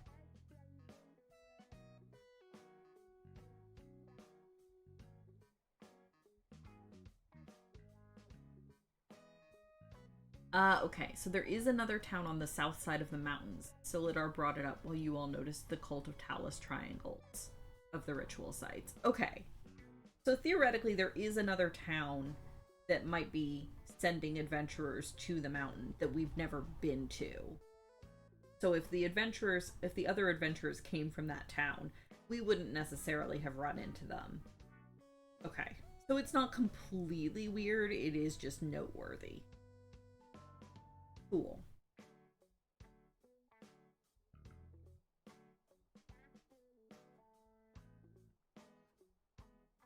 Get these couple yarns over where I need them while I still know where they go, and then I will take my break. But yeah, real interesting session.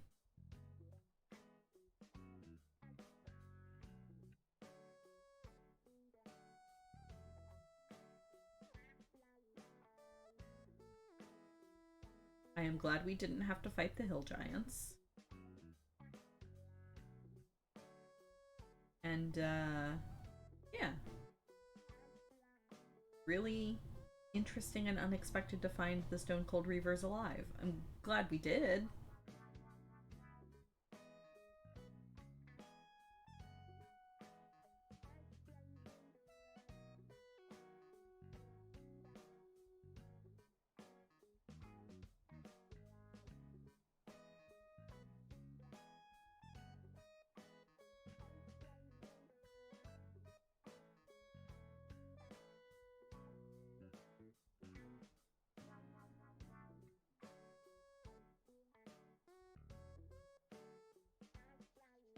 return from phone calls.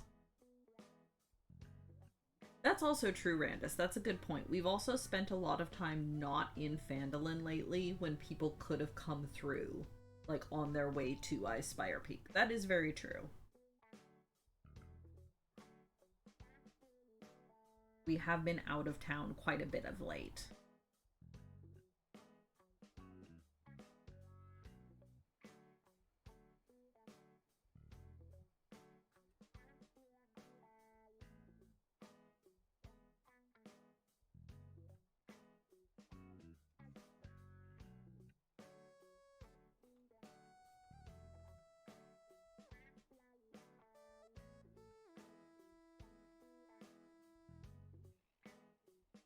Wedding planning tedious? Fair. That is at least half, well, yeah, that is at least part of the reason why Kara and I opted for a courthouse wedding in the end.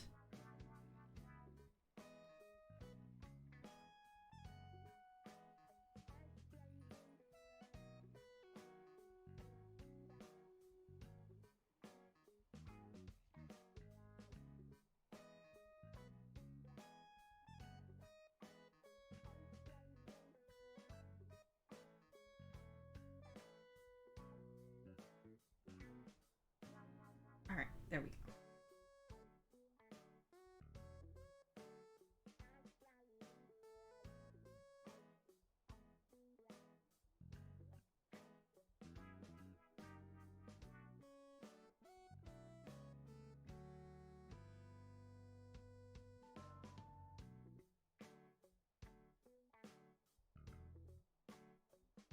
I mean, to be fair, Basil did just steal a hunting knife off Selena.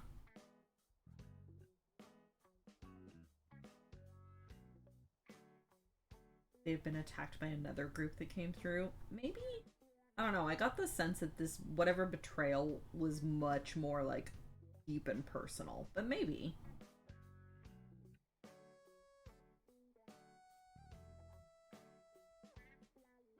Who knows? You'll return it if we survive. Now I'm just picturing, like, we all die, we don't make it, and they go to raid our corpses, and Selena finds her own knife, like, in Basil's pack, and is just like, that bitch!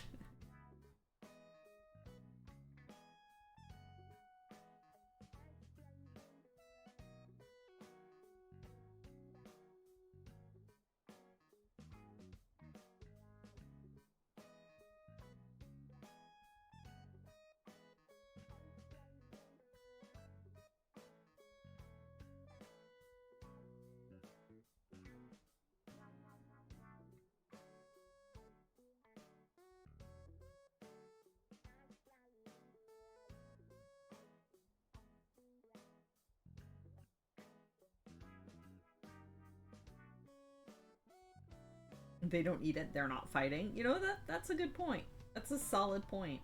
Strike the killing blow with her knife. Then she'll at least feel like she contributed. Right? She helped slay the dragon. She provided the knife. Alright. I'm gonna go take a quick break. Everybody get up, move around, stretch, run to the bathroom, grab refills on your drinks, all the usual good stuff. And I'll be back in a few minutes.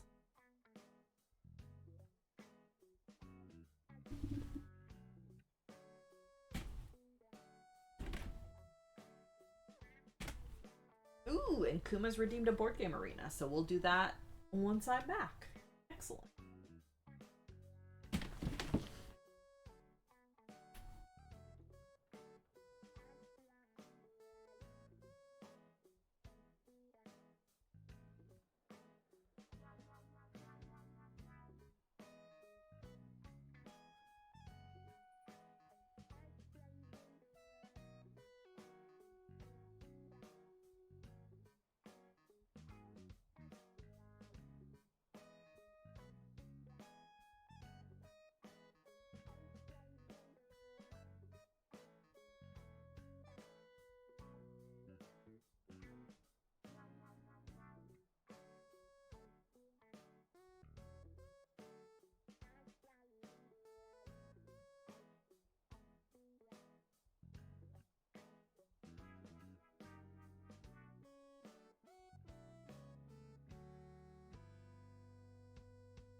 See, the break for board games is tradition, but it's going to be a short one. I don't have that many boards at the moment. I want that one. There we go.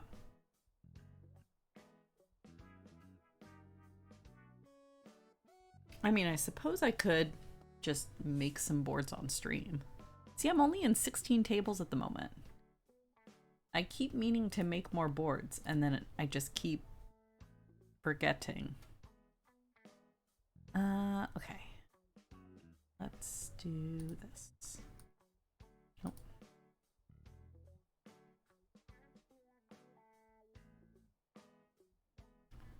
11.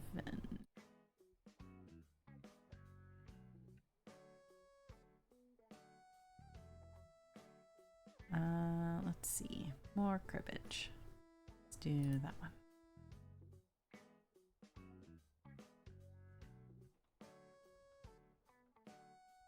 Okay. Do I have a plan? No, of course I don't have a plan. Why would I have a plan? How much? Oh, well, it doesn't matter anyway. Yeah.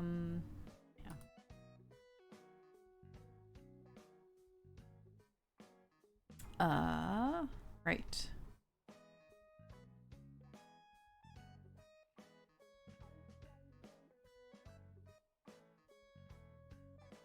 Boo.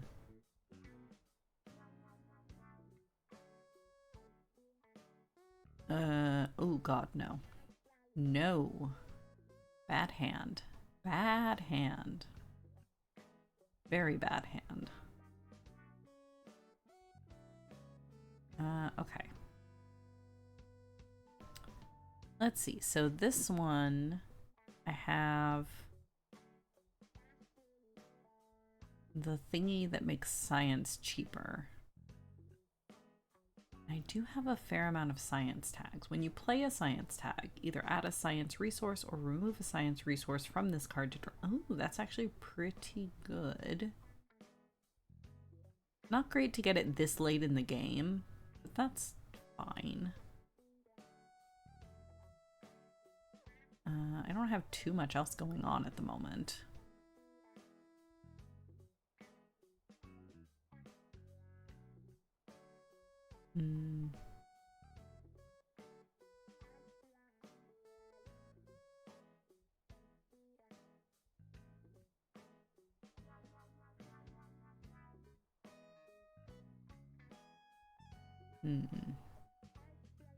I mean, these are all fine.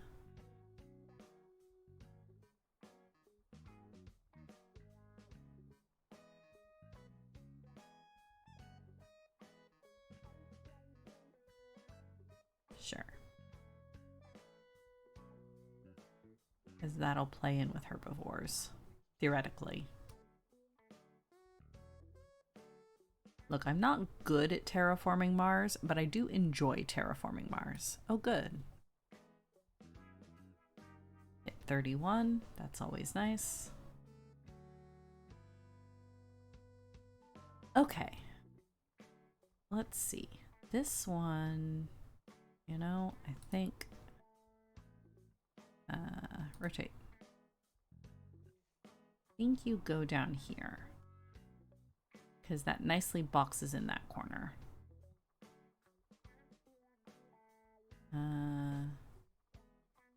The only other place would be maybe up here. Or here. Don't want to put it here though, because then that leaves me with another single space. Could put it here. But I think it works really well here. It like I said, it boxes in that corner and both of those bandits nicely. Let's do that. Ooh, a square, huh? Again, I could put that up here. But I think I put it here. I think I put it here. Well, if I put it there, then like I can do an L shape here. I can do Yeah, no, maybe it goes better here. Yeah, I think maybe it goes better here. So let's do that.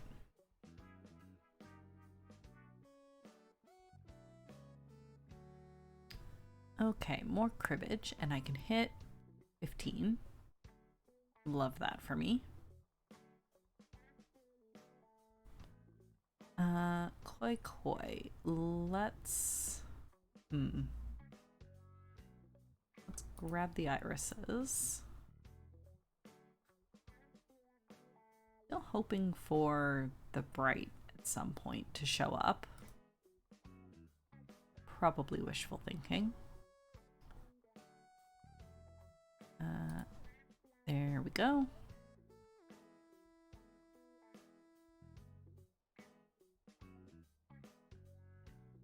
More cribbage. Let's do that one.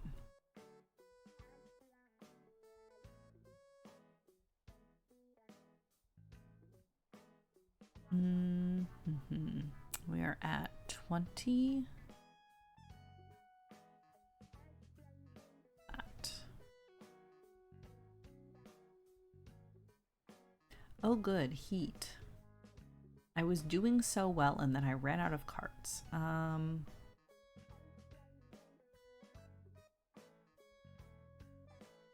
Sure.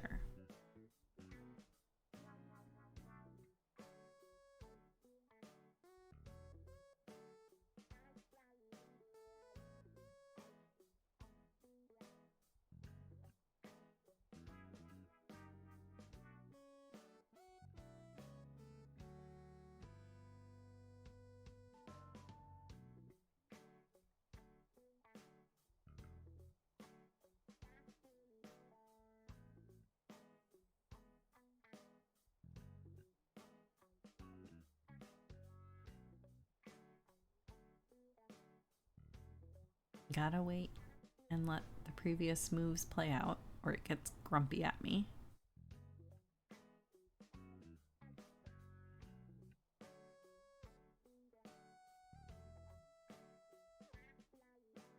There we go.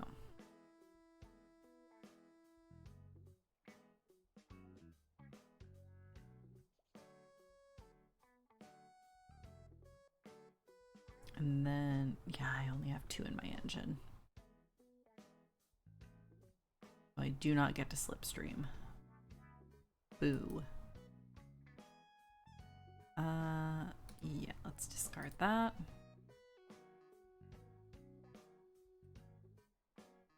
Okay, that's fine. That's probably fine.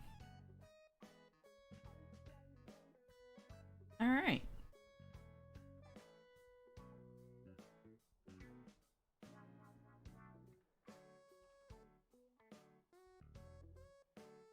I won't sit here and make you watch me make boards, but I will try really hard to remember after stream to put some boards up.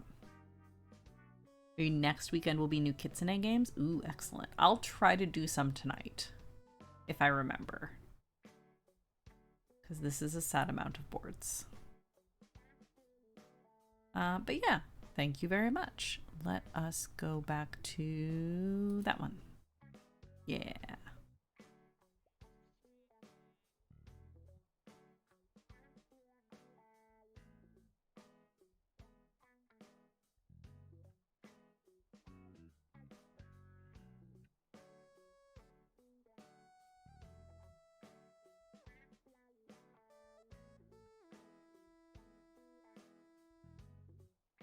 All right, there we go.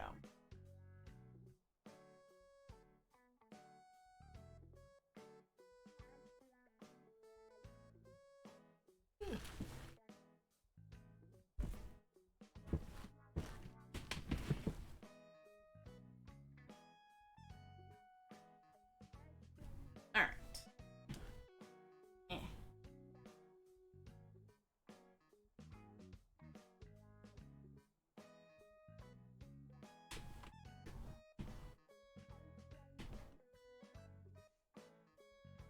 Need more coffee.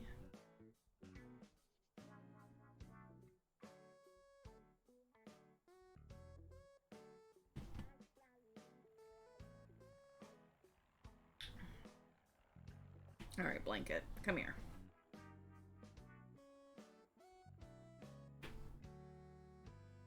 Are actually getting quite close to the halfway point.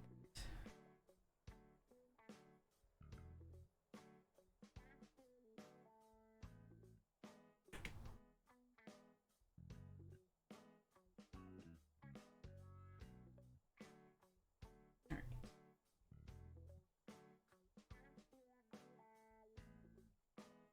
Camera's in a decent place.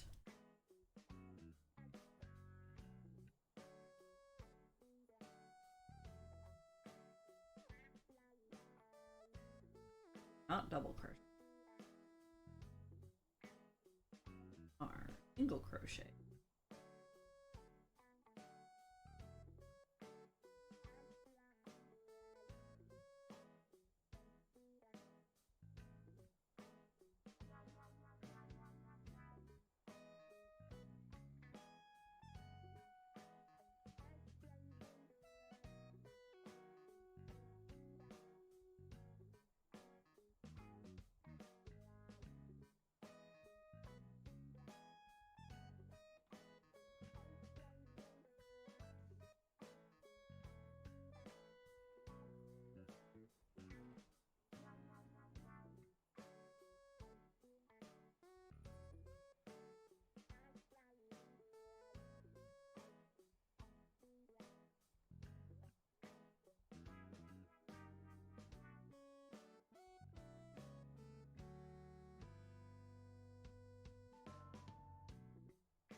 It's an Aborbs.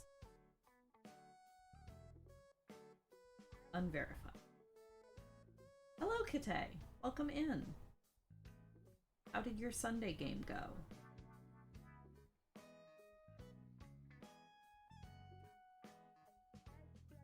Also, a reminder that the D&D party command in HopeBot is out of date again. Need to swap Marcella for Light.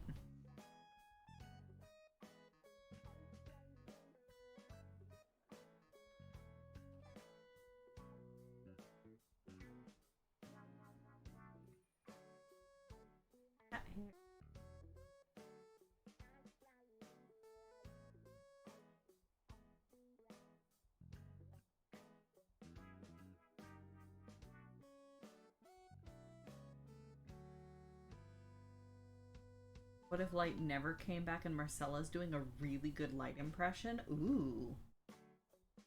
Well, we'll have to keep an eye out, and if Light starts flirting with Basil, then we'll know for sure.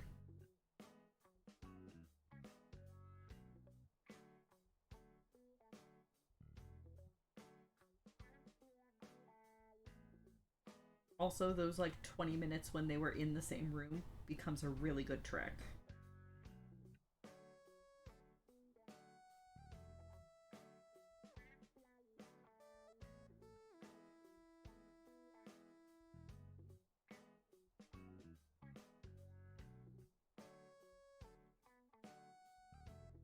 Failing to describe how thirsty the redhead was. Yeah, I tried. She was in fact really thirsty. After Phalar specifically.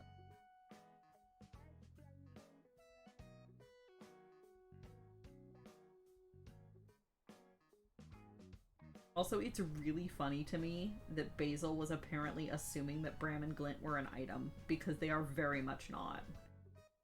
Bram is very much dad to these two idiot kittens.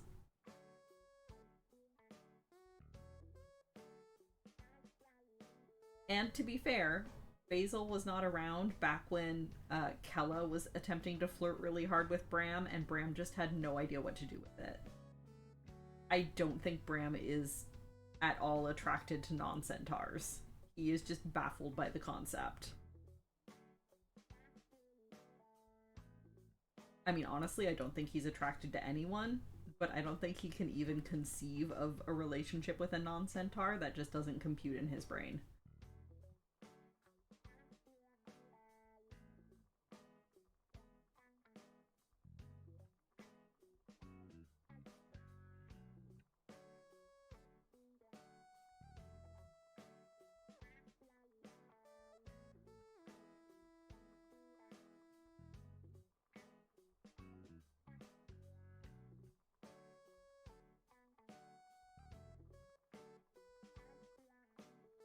I think you've come to the conclusion that Light isn't just an idiot, they're also just continually disassociating. Oh, baby. What I'm hearing is Light needs more hugs. Glint, you need to cuddle Light more. Give your sibling more cuddle times.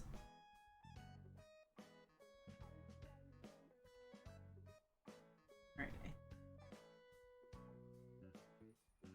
Time to count things again. 4, 1, 2. No. It. One more. This has been counting time.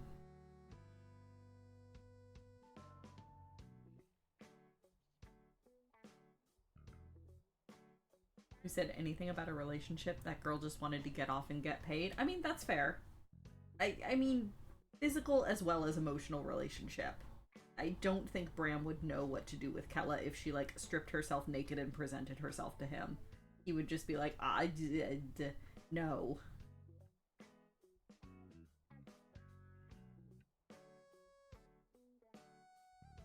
Just, it would not compute in his brain.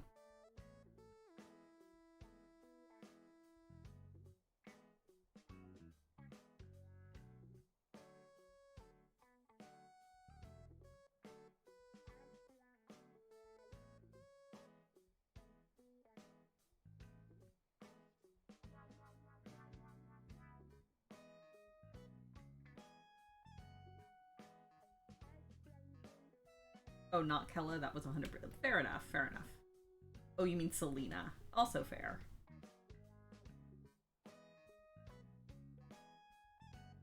Look, Bram is doing slightly better than my other centaur character.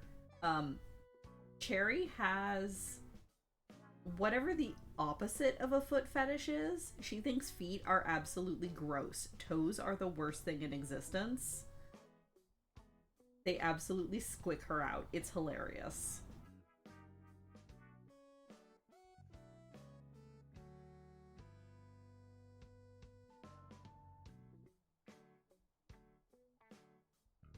She thinks humanoid feet are like the most disgusting things on the planet, and why can't everybody have nice, sensible, clean hooves?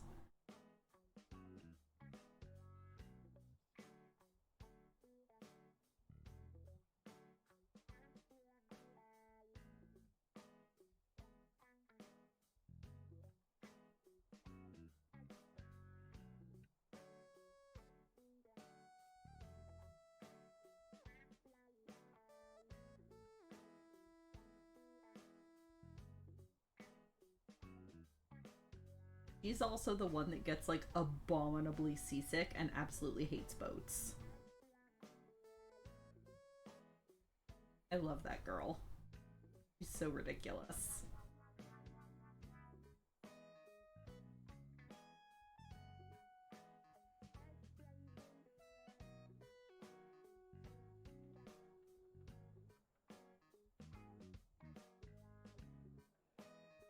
Ooh, cleaned up and tidied your desk. Excellent. I take it from your presence here that your earbuds have not exploded overnight?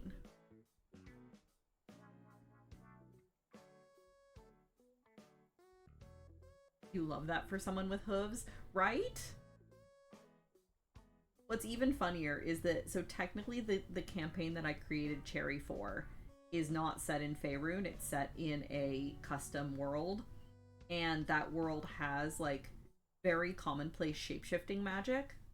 So, technically, Cherry could absolutely take on a human form, like, anytime she wanted for, like, convenience or, like, to fit in places or anywhere it would be, like, awkward to have a centaur.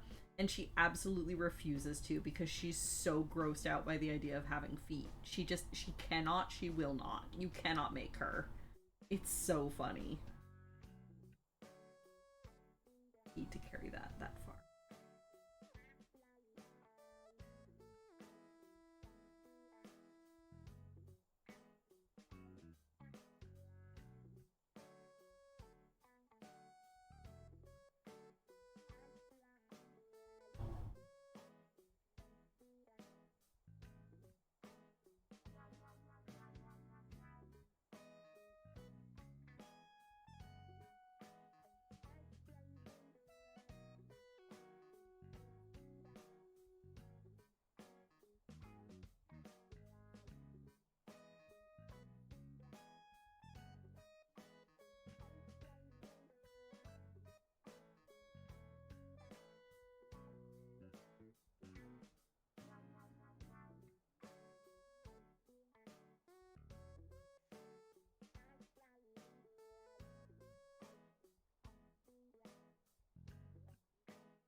There have been 0 lithium fires. Hooray!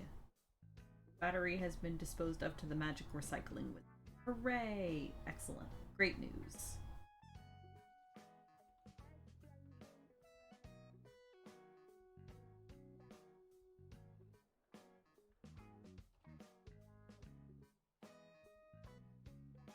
Another trick that I learned when I found out that my PSP's lithium battery had become an oval was to store it in a thing of sand until you can get it to a recycling place or a disposal place.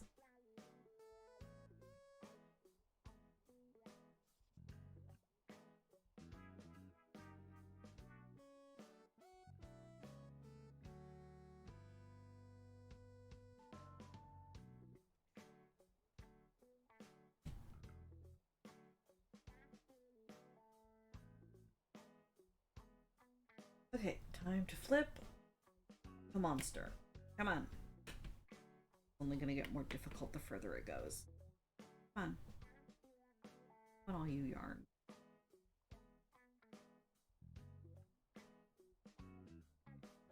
Come on, all you strand. A wheat. Flip, please. Blah. Oh god. Okay, everything is fine. Oh god, everything is fine. Need to sort yarns. Okay. Fine. Okay, good. I think we're good.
Kids, how's the curry coming? Oh yes, that is a thing I should do. Reminder, if you're in a time zone where you need to eat something, please go find something to eat.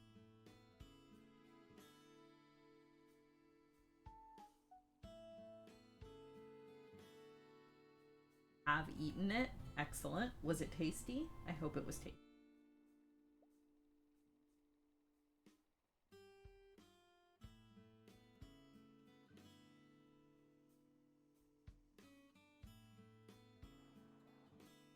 Now freeze bits of it through. Freeze bits of it though thing. Ah. Perhaps overspiced it? Just dilute it with more rice. That's usually my plan when something turns out a touch too spicy. It's like just spread it out over more white rice and it'll be fine.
I would actually argue that there is actually a difference between overspiced and too spicy.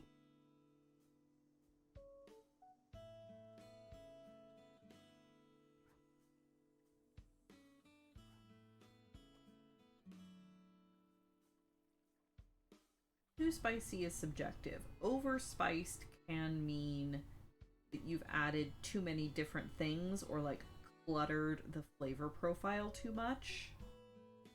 Like something being over-engineered. It can mean the same thing, but it doesn't have to.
Whoops.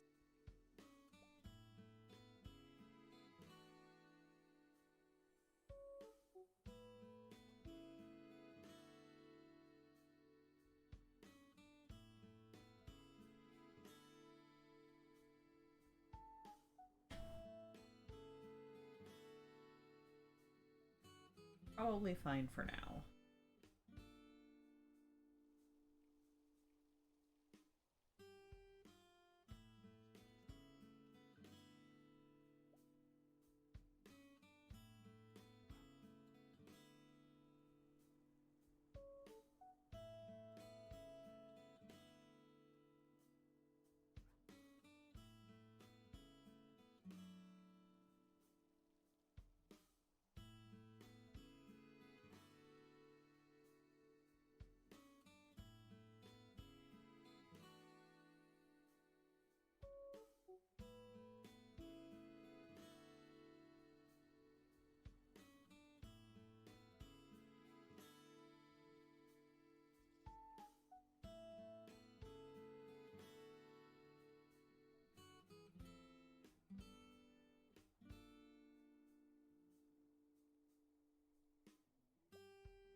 All right. This is okay. That one's separated.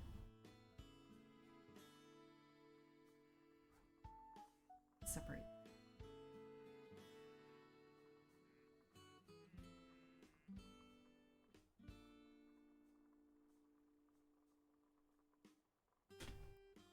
Come here.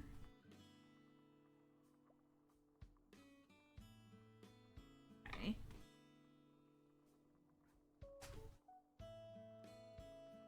That's good. And the rest of this. The rest of it. Really be able to untangle until after we get to the end. It's all just in one. That's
Ow.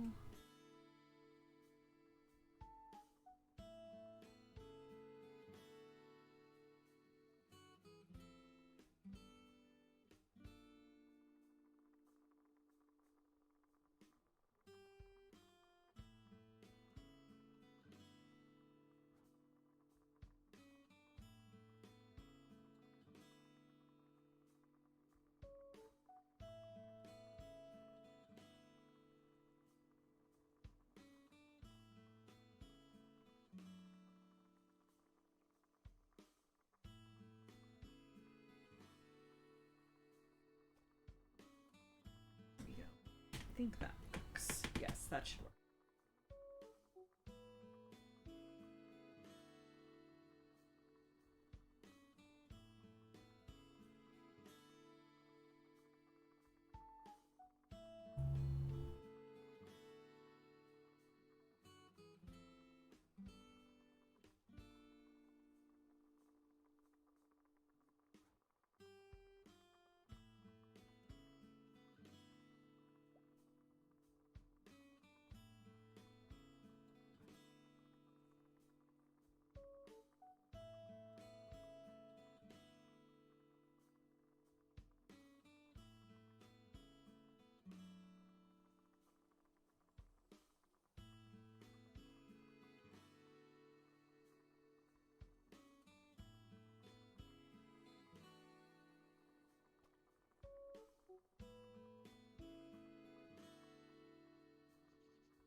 Munching on apple.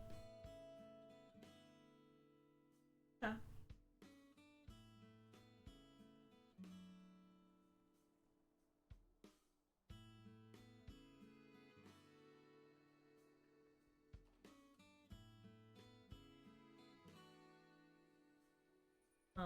Thank you.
Complaining that I'm not downstairs even though I do this every Sunday morning.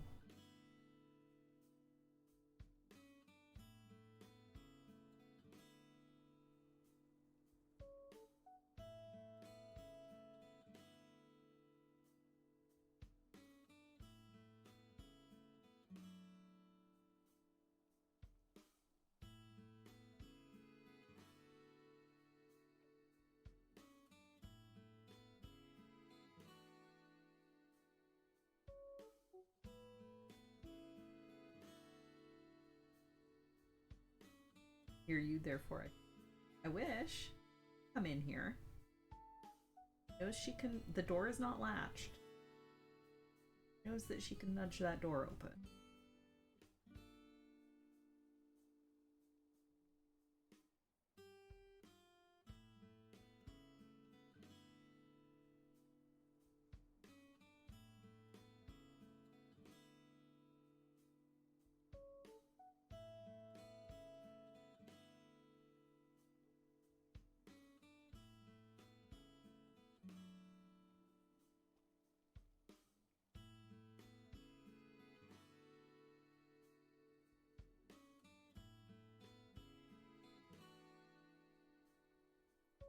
Does she, or does she just get lucky every now and then? That's a good point. I don't know.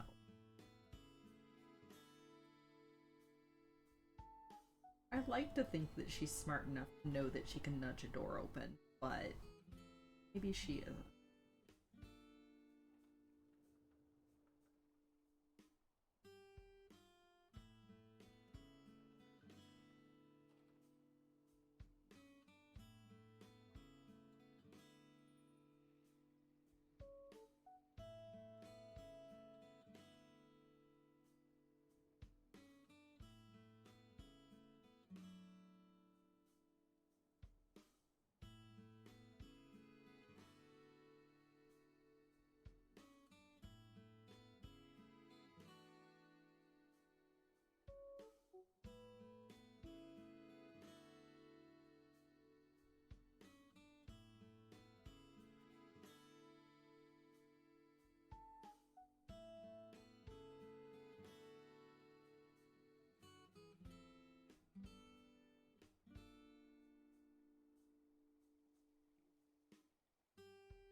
Time to flip this sucker over again.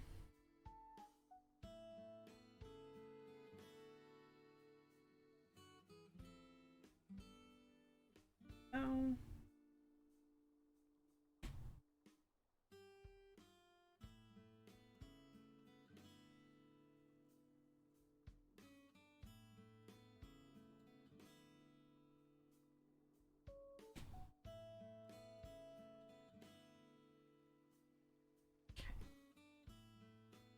Mark all row.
think that'll about wrap it up. It is 2 p.m. and I am actually hungry. So I think I will call it here and go find myself some lunch. Everyone else, if you have also not eaten yet, and you should, please go eat.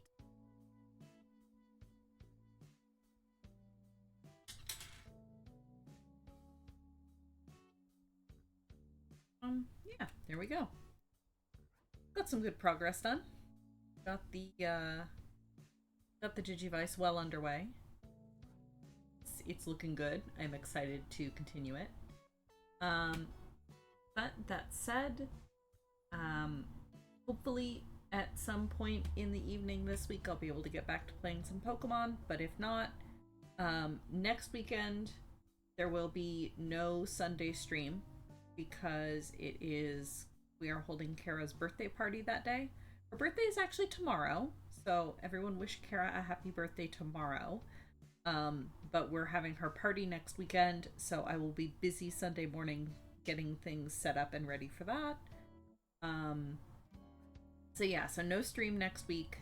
But hopefully I'll be able to talk to you between now and then in the evening at some point. But if not, I should be back in 2 weeks, 2 Sundays from now, with more of this and another D&D recap, all the usual stuff. So until then, everybody stay safe, stay healthy, take care of yourselves, take care of each other, do everything you can to be good, and I will talk to you all in the future. Bye!